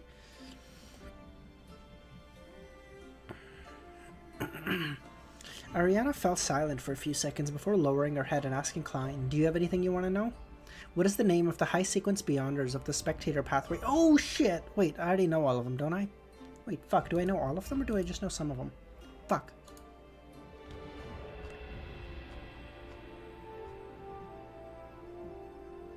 I don't know 3. Sequence 3. Okay. Sequence 4, Manipulator. 3, Dreamweaver. Let's go! Another full pathway! My voice is so cooked, boys. Come on.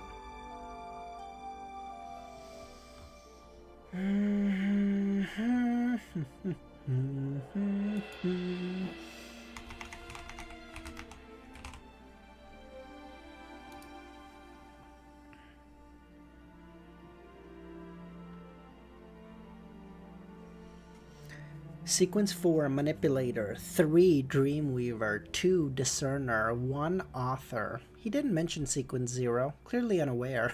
Dumb bitch. He doesn't even know fucking Sequence 0. Ah, thank you, DSV. Still gonna end at 10:55. Yeah, why not? I got an hour before the episode comes out. That should allow me to end, like 20 minutes before the episode starts. That'll be good. What's the potion formula for Manipulator? Klein asked. He then fucking told us. I don't give a fuck. The ritual is that on a special occasion with at least 10,000 people, drink the potion when they're in the midst of an emotional resonance. Bro, that's so fucking easy. Yeah, Pushkar, we're gonna stream in the morning. We're gonna do a long stream in the morning. We'll do a short stream at night too, because then I won't be able to stream on Sunday, unfortunately. Because I got a fucking baby shower I got to, and it fucking sucks. I mean, not the baby shower. I'm happy for her. Don't fuck. God, that's a dumb way to say that. Oh, I'm so fucking retarded. Jesus. Wait, I'm not supposed to say that anymore. I apologize. Okay. And we'll do a longer stream on Sunday too, on Monday too, because Monday it's a long weekend here, so we can actually do a long stream on Monday too. Hell yeah. Yeah, no worries, Kami. Let me know when that is, man. All good. Fuck, 12 chapters. That's 4 hours straight. God, I hope. Okay, and then I might have to push so that I can do that on Monday, so then I'll be chilling. In contrast of the other demigod rituals, isn't that fucking easy? What's the potion formula for Dreamweaver? I don't know. Haven Rambus shook his head. Alright. He then asked Ariana. I have no further questions. Ariana's right hand pressed softly, causing Havin's Rambus' soul to return to his body. Following that, the angel glanced at him. Don't use him as a marionette. Before his mental imprint is removed, it's best you don't use his characteristic to make items either. Of course, I don't want Adam to visit me. I will remember it. Thank you, ma'am Ariana. Fuck! They are important? Okay, let me just quickly skim over them.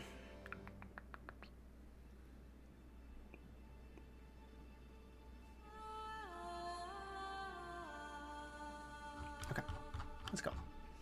10:54, tailor-made ritual.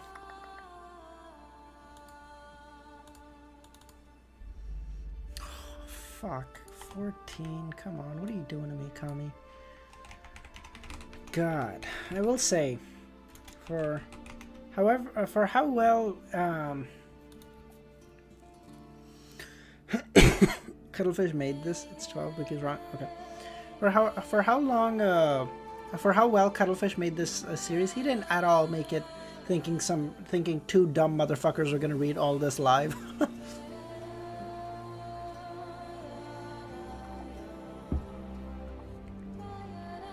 It's fine, I can say that. I'm including myself in that. I don't mean anything negative about Easy. I just...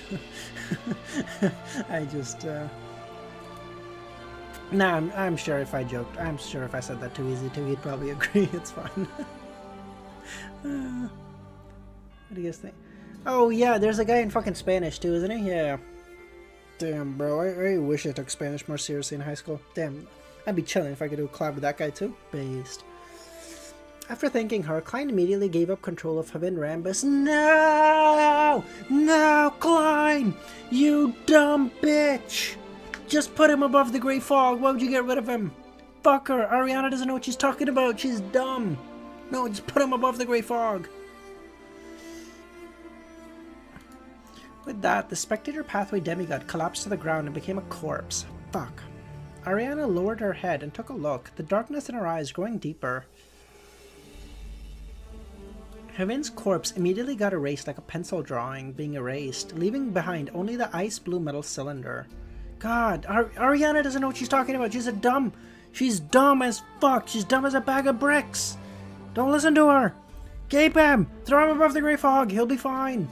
Make him the new Mr. World. Say Gearman is on a top secret mission and cannot be disturbed for the next little bit. Make him the new Make him the new, the world, and then in a little bit, the imprint on his soul will go away, and then you can use him.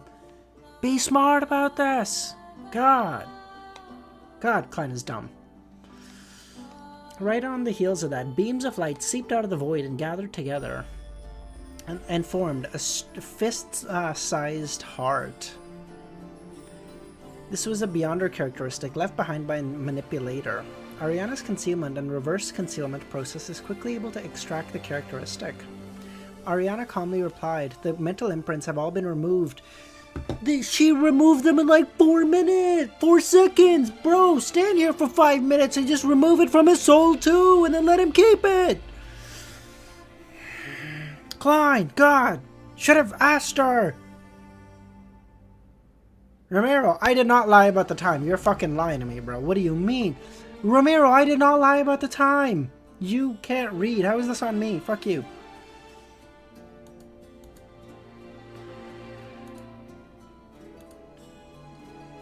I said 4 hours ago, 2 hours. And the fact that you're coming now, how is this my fault? Okay, I said, okay, but then I put something after. Bro, come on. Come on! Klein! God, you're so fucking stupid. Thank you, Ma'am Mariana. He wasn't surprised at all. He had decidedly given up the marionette because he foresaw something like this would happen. In fact, his original plan was to bring Havin above the grey fog, allowing him to use the shadow crucifix to purge the manipulator, dreamwalker, hypnotist, and other characteristics out. This way, Miss Justice no longer needed to worry about the ingredients needed there before becoming a demigod. Even her Beyonder dog at home had a chance of advancing. Oh, he's so sweet! Oh, never mind. Okay, see exactly. If Klein thought... If you see, this is why you don't think! You never learned how to think, Klein! God.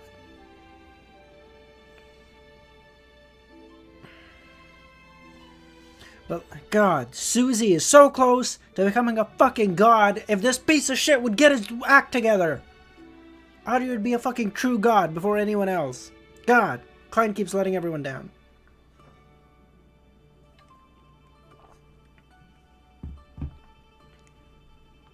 But later on... You're gonna all die in 2 minutes? Talk about yourself, commie. Yeah. But later on, he considered that there was no way he could bring Havin above the grey fog in this world of concealment, as it would directly expose the fact that he was the fool under Ariana's watchful eye. And once he left, no matter where he went, there was a chance Adam would discover him. Okay. Okay, this fucking guy. Oh, he's so clever. Nah. In that case, giving up a marionette in front of Ariana was undoubtedly a better choice. At least this angel had a good chance of him helping him remove the mental imprint. None of these affected Klein's original plan. He could easily find some ingredients to make Havin's characteristic into a problematic potion. He would then pour it into an ordinary item so that it could absorb the potion and transform. After obtaining such a sealed artifact and binding it with the shadow crucifix, he could obtain the corresponding characteristic by keeping track of the time. As for the corruption during the process, there was no need for the concern. The crucifix could also cleanse it.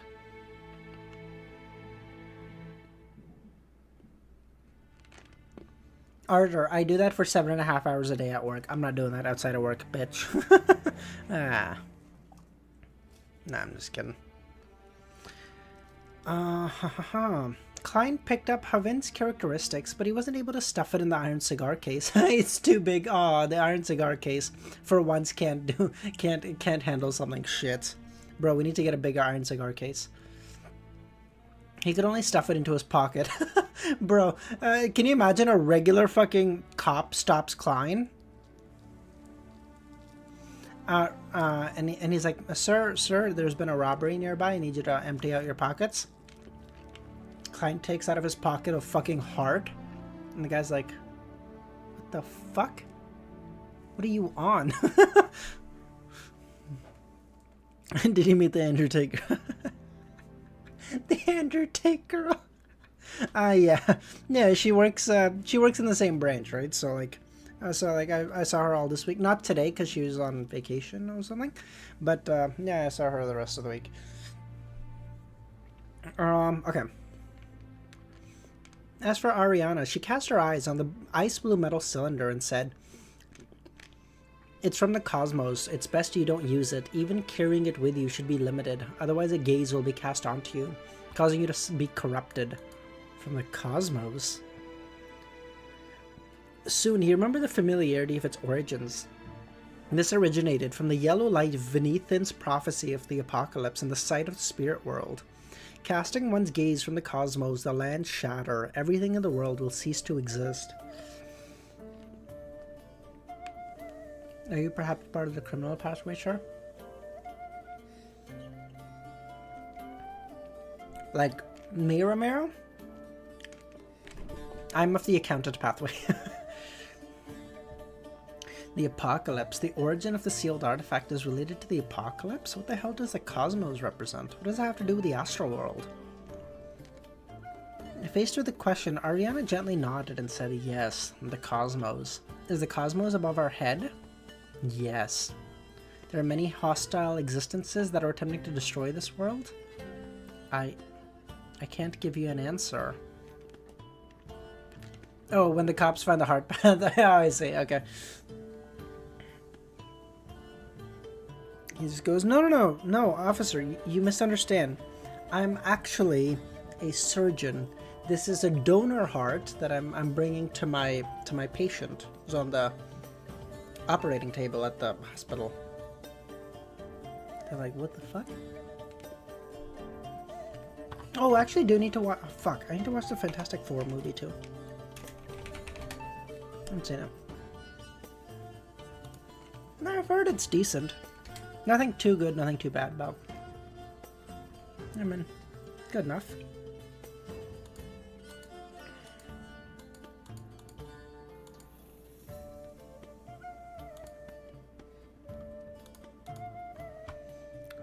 Secret something, keeping an extra heart. Yeah, he's like, listen, you know, like, you never know when you need an extra one, okay? I was actually gonna drop this off at the hospital because I'm feeling nice today. Okay, so my theory might have been actually right then. There are many hostile existences that are attempting to destroy the world. Maybe that's why the gods can't descend, because I talked about this earlier, right? That I thought maybe the gods couldn't descend because there was something on Earth that they were scared of. But maybe it's that they're fighting like a astral war or some bullshit. And that this cosmos, or something in the cosmos, I don't know how the fuck I would use the cosmos in this scenario. Something in the cosmos is attempting to fight the gods, or is fighting the gods, or again, I don't know. There are some things that will make it easier for you to be infected the more you know. Both your body and soul will be infected. Once you become an angel, you can seek out the answer. He didn't ask Eridus about the sealed artifact that Havan Rambus possessed because he was afraid that Adam would notice it if he left any traces behind.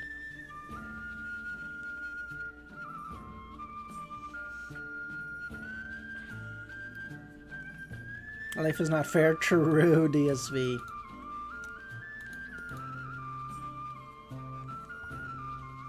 When facing a king of angel, no amount of caution was enough. How should we handle this item? Klein asked. My suggestion is to sacrifice it to the goddess. Together with the contributions you have rendered, you can exchange them for what you want. Let's fucking go! Oh shit, bro. Okay. Oh my god. Bro, Klein's gonna be a fucking scholar of yore before the end of the year. Bro, Klein's gonna end the series at a sequence of 1, isn't he? Because there's still like 400 chapters to go. This motherfucker's... he's basically got the formula for Scholar of Yore. Oh, shit.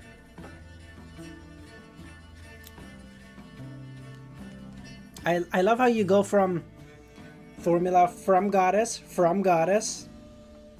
a whole bunch of shenaniganery in the middle, from the goddess again. It all loops back around. After expressing his gratitude, Ariana's figure quickly erased away. Klein observed the world for a few seconds before taking out the candles and the other items he carried with him. He then set up a ritual and sacrificed the cylinder to the item. At the end of the ritual, a howling wind and a burning ashes of herbs and surrounding soil rose up, forming words. Let's fucking go, baby! Sequence 3. Scholar of Yore, Hound of Fulgrim, also known as Sephira Castlekeeper. Oh, Romero, can I finally say it now? Now that this word has been said for the first fucking time, can I tell everyone? I've been holding this for so fucking long. Can I finally say it? Oh, shit. It's fine. Yes. Okay. Tell them. Okay. Okay. So I had heard of Sephira before. I don't know what the fuck it is. Sephira Castle. But I'd heard of the word Sephira before because, oh fuck me, my voice is so gone. I'd heard of this word Sephira because when Mad3UB invited me to a group chat, that's what the title. It was I think it said Sephira Castle. No, I think I might be wrong. It might have said Sephira Castle. I can't remember all of it, but it definitely said the word Sephira, and I was like, bro, that's definitely something Lord of the Mysteries related. I don't know what it was, but so then I told Romero, I was like, hey, I've heard of this word. I don't know what this is, but Sephira Castle Keeper, pair of eyes, a demonic wolf of fog's transformed heart. Supplementary ingredient: 100 milliliters of Hound of Fulgrim blood, 30 grams of white frost crystal of demonic wolf fog, demonic wolf flagrea, a large amount of real, ancient historical records. Advancement ritual: be separated from reality for at least 300 years.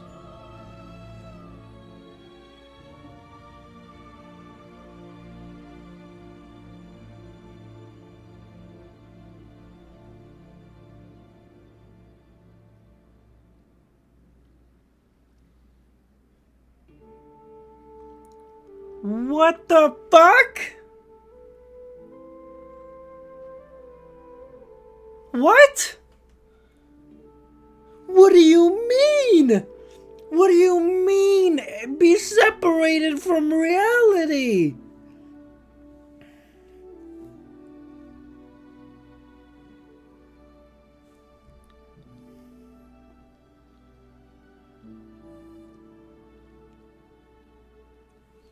No, there's no time skip for 300 years coming, you fucking liars.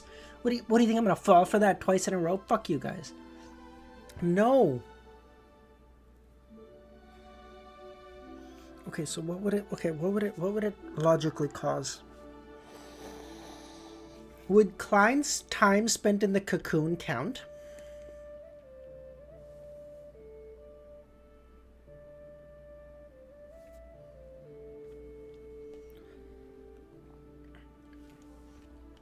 Consume the potion after one becomes history and doesn't belong to this present era. Klein couldn't help but blink, wondering if he had seen the wrong description. He made him think of his honorific name, the fool that doesn't belong to this era.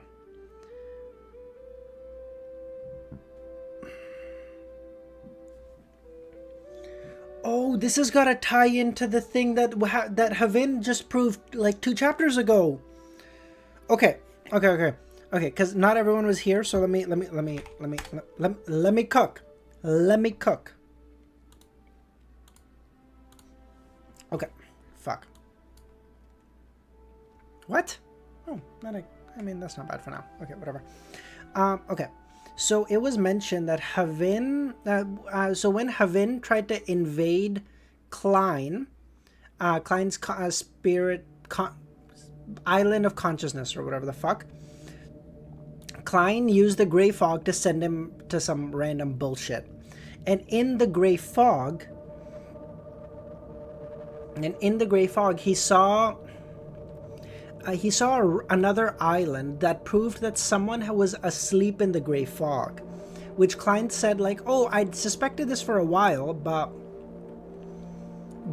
I never wanted to confirm it myself because I'd probably get fucking deleted, right? So he was like, so I had to have him do it. Worst case scenario, that fucking date, that person wakes up and he gets fucking obliterated. Not my problem. No, Heaven didn't see anything? Did he not? I thought it said he did. Am I dumb?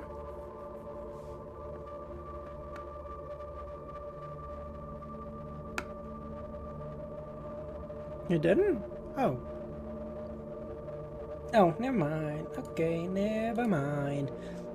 Because I thought it said that he did see something, and if he did see something, then I thought, like, oh, it would make sense if, like, the old Mr. Fool, the one that Pala Zoroast never shuts the fuck up about, who's like fucking, who he's slobbering over at any given moment, was like sleeping in there.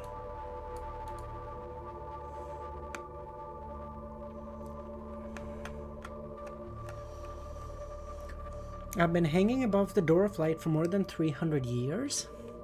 In a sense, have I already completed the ritual and I'm only waiting to consume the potion? Oh my god! Dude, if that is the case where Klein has already basically completed the ritual and is just waiting to consume the potion, that would, in a very weird way, Easy's theory of Miracle Invoker kind of comes true. Because Easy had this theory that Miracle Invoker, Klein would be able to instantly drink the potion or instantly digest the potion because they'd already come back to life. But now, it doesn't work for Miracle Invoker, but it works for the ritual for Scholar of Yore in like a really weird way. Oh, that's so cute. Oh, when Easy gets here, he's gonna be so happy.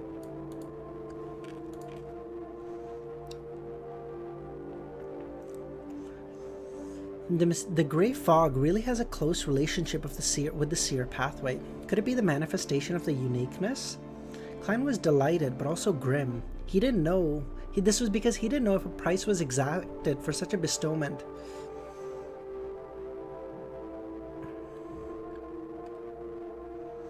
I really want to jump to a neighboring pathway and become an angel, to not follow whatever path was planned for me. For other bizarre sorcerers, the hardest part of the advancement ritual is to live for more than 300 years. After all, this isn't a pathway known for having a long lifespan. Also, being separated from reality for 300 years easily drives one mad. I mean, you could do that as a marionette, as a bizarre sorcerer. Because couldn't you just live through your marionettes for 300 years and then, like, fade into, like, the past and then take it? I mean, yeah, it would suck because you have to waste 300 fucking years. Jesus. Like, Jesus Christ, what a fucking slow progression. Jesus.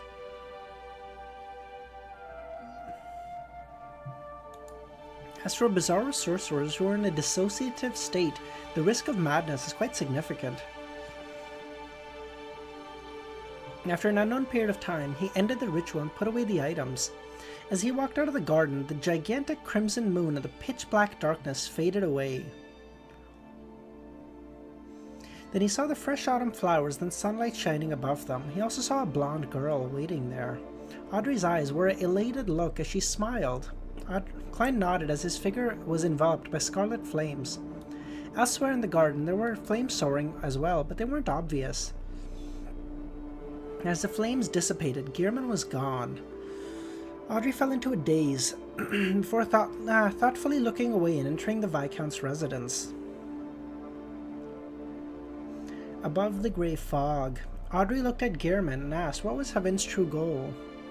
The first is to find out if there's a mastermind behind Geo and Fours. Secondly, when the princes expressed their goodwill towards Allhall's family, the cue was for you to not be an obstacle. In essence, it's to create a fracture between the three major churches. Could probably use some ritual, no?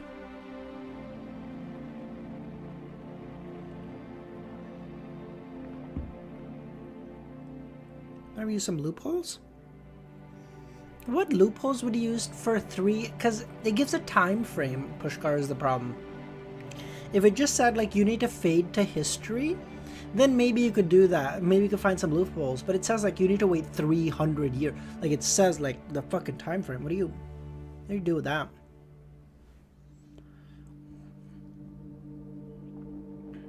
Then why was a demigod like Haven Rambus personally visiting me?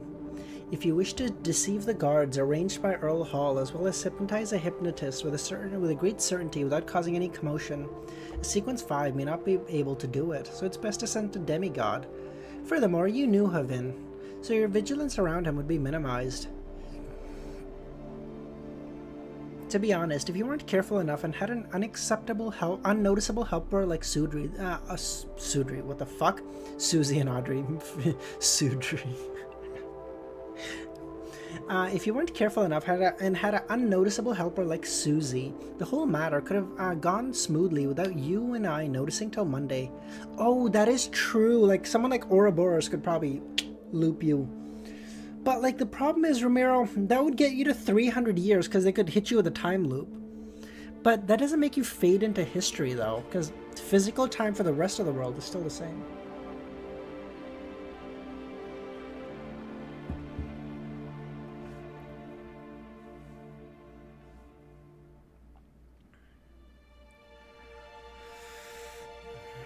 Oh, Ouroboros is he's a fate. Oh, Ouroboros is the fate pathway. Yeah, you're right. Never mind.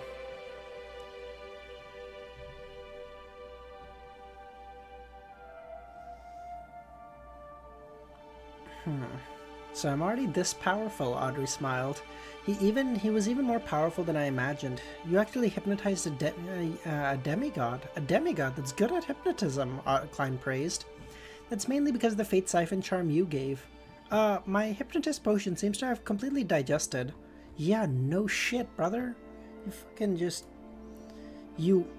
a sequence, 4. What do you... Yeah, no shit, that digested.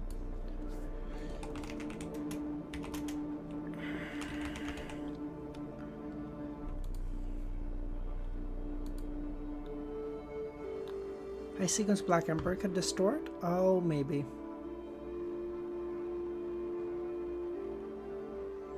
So you'd need like 2 angels to help you do it, but you could probably scamaz your way through it. Possible. Okay, question. Should I do this right now? This last chapter, or should I leave it here? God, my throat hurts so bad.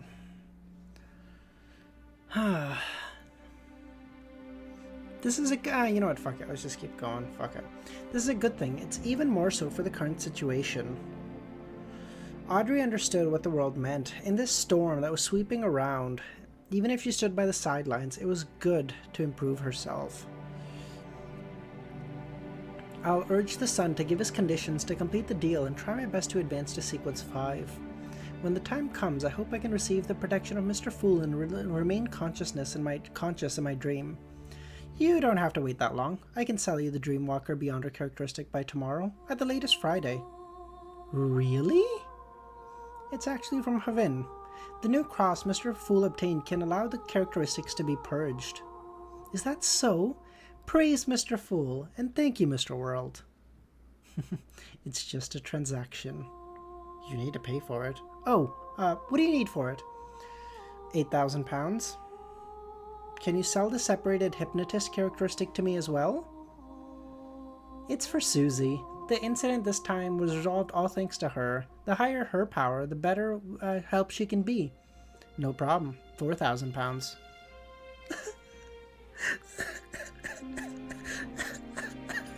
Susie's a Sequence 6! Or gonna be... Bro! Oh my god!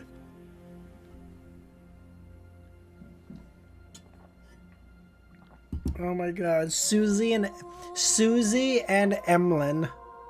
No, wait, oh no, Emlyn might be a Sequence 5 now, fuck. Oh my god, higher than done. Oh, that's amazing. In his plan, he could stop once the hypnotist potion was purged, doing so without consuming the separation process. Now he would leave the unshadowed crucifix together for a longer period of time. A total of £12,000? I'll pay it before Friday. £12,000? No problem. I'll have to sell my left earring actually, but like no problem. You know, we'll take care of it. I'll also buy the complete brain of an adult mind dragon from the sun as well. However, I won't be in such a rush. Susie won't be able to digest the hypnotist potion so quickly. What needs to be exchanged for Harvin Rambus's demigod characteristic? I still don't know what I'm lacking. In fact, other than the manipulator characteristic from Havin, I also have the corresponding potion formula while you digest the Dreamwalker potion. I'll think about what I need.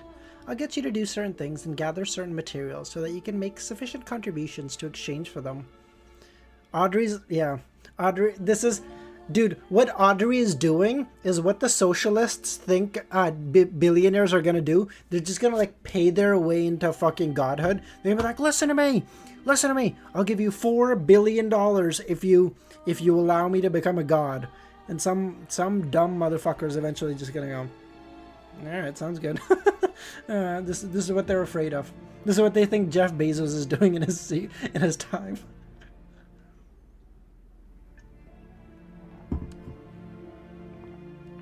Alright, Audrey's eyes lit up. Is this the same as how Geo contributes to MI9? It's the same as many major churches. Mr. World, do you know the name of high sequence Beyonder formula of the high sequence Beyonder potions of the Spectator pathway? Manipulator, Dreamweaver, Discerner, and Author and Visionary. Audrey fantasized about the words as she heard them, especially Author and Visionary. Can do watch party today? Romero, if you want, like as in you can't host it or as in you can't, we don't have, Nagito didn't get, okay, no worries. Romero, if you want, if you guys want to wait an extra hour, I can just host it at 11. So like not in half an hour, but in like an hour and a half. I'm happy to host it on the Discord. I got no issues. Very good. The King's, did Havin Rambus say what the King's secret is? The King's secret, he wishes to bypass the three major contracts in the royal family signed with the churches to become a demigod. For this, he needs to use many sacrificial rituals to gain control of some important objects in the Blood Emperor ruins. Okay, yeah, no worries. Yeah, so if you guys want to do like if you guys want to watch the episode together with everyone, please be in our Discord in like an hour and a half from now, and I'm happy to host the watch party. No problem. I'll watch it with you guys too. I'm not gonna be a pain in the ass. I'm not gonna fucking pause it or anything, but yeah, okay, no worries. As for what the Psychology Alchemists or the Twilight Hermit Order want, they want a war that sweeps the world. That's what they're pushing for. A war that sweeps the world.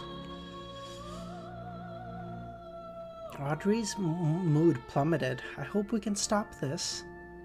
After exchanging a few more words, she left the grey fog and returned to the real world. As for Klein, he used the clear water, tree sap, and herbal powder, thousand-faced hunter blood, and the spirit world plunderer powder, and the other materials to dilute Havin Rambus's Beyonder characteristic and concoct a potion that had a questionable name that was definitely filled with problems. Then he found an ordinary glass and put the potion inside. He wanted to know what kind of sealed artifact it would transform into. No, me neither, Pushkar. After doing all this, he returned home and prepared to summon Eridus to ask for information, such as about the creatures, such as the Hound of Fulgrim and the demonic Wolf of Fog. At that moment, with the passage of time, the clouds thickened. Standing in front of the desk, he looked out the window and for some reason felt as though he and the Evernight Church neglected an important problem. Oh, I'm so scared. Oh, I'm so scared. Their investigations had been going relatively smoothly, and the intelligence they received was good, but it made him feel uneasy. Is there some influence or misdirection? Even heading above the grey fog is useless. Divination will point towards him. Klein then eventually drew the symbols corresponding to Erides. Exalted Great Master, your loyal humble servant is here to answer your calling. I think I'm late. I'm already a grade 1 sealed artifact. I need some time to circumvent the isolation. Please forgive me. You're a grade 1 sealed artifact? He could already imagine what was going on in the Church of Steam. He wanted to say no, but he nodded, yes. I'm not actually a grade 1 artifact yet. I'm just enjoying the treatment a grade 1 artifact receives. This is mainly because a grade 1 artifact needs to be reported to other churches and given a new number. Ah, got it. Do you have any questions to test your loyal servant Erides and the demonic wolf of fog? The Hound of Fulgrim is a type of unique creature of the spirit world. They live in the historical void. Even the Seven Light only know of them and are unable to interact with them unless they leave the historical void in an attempt to do so.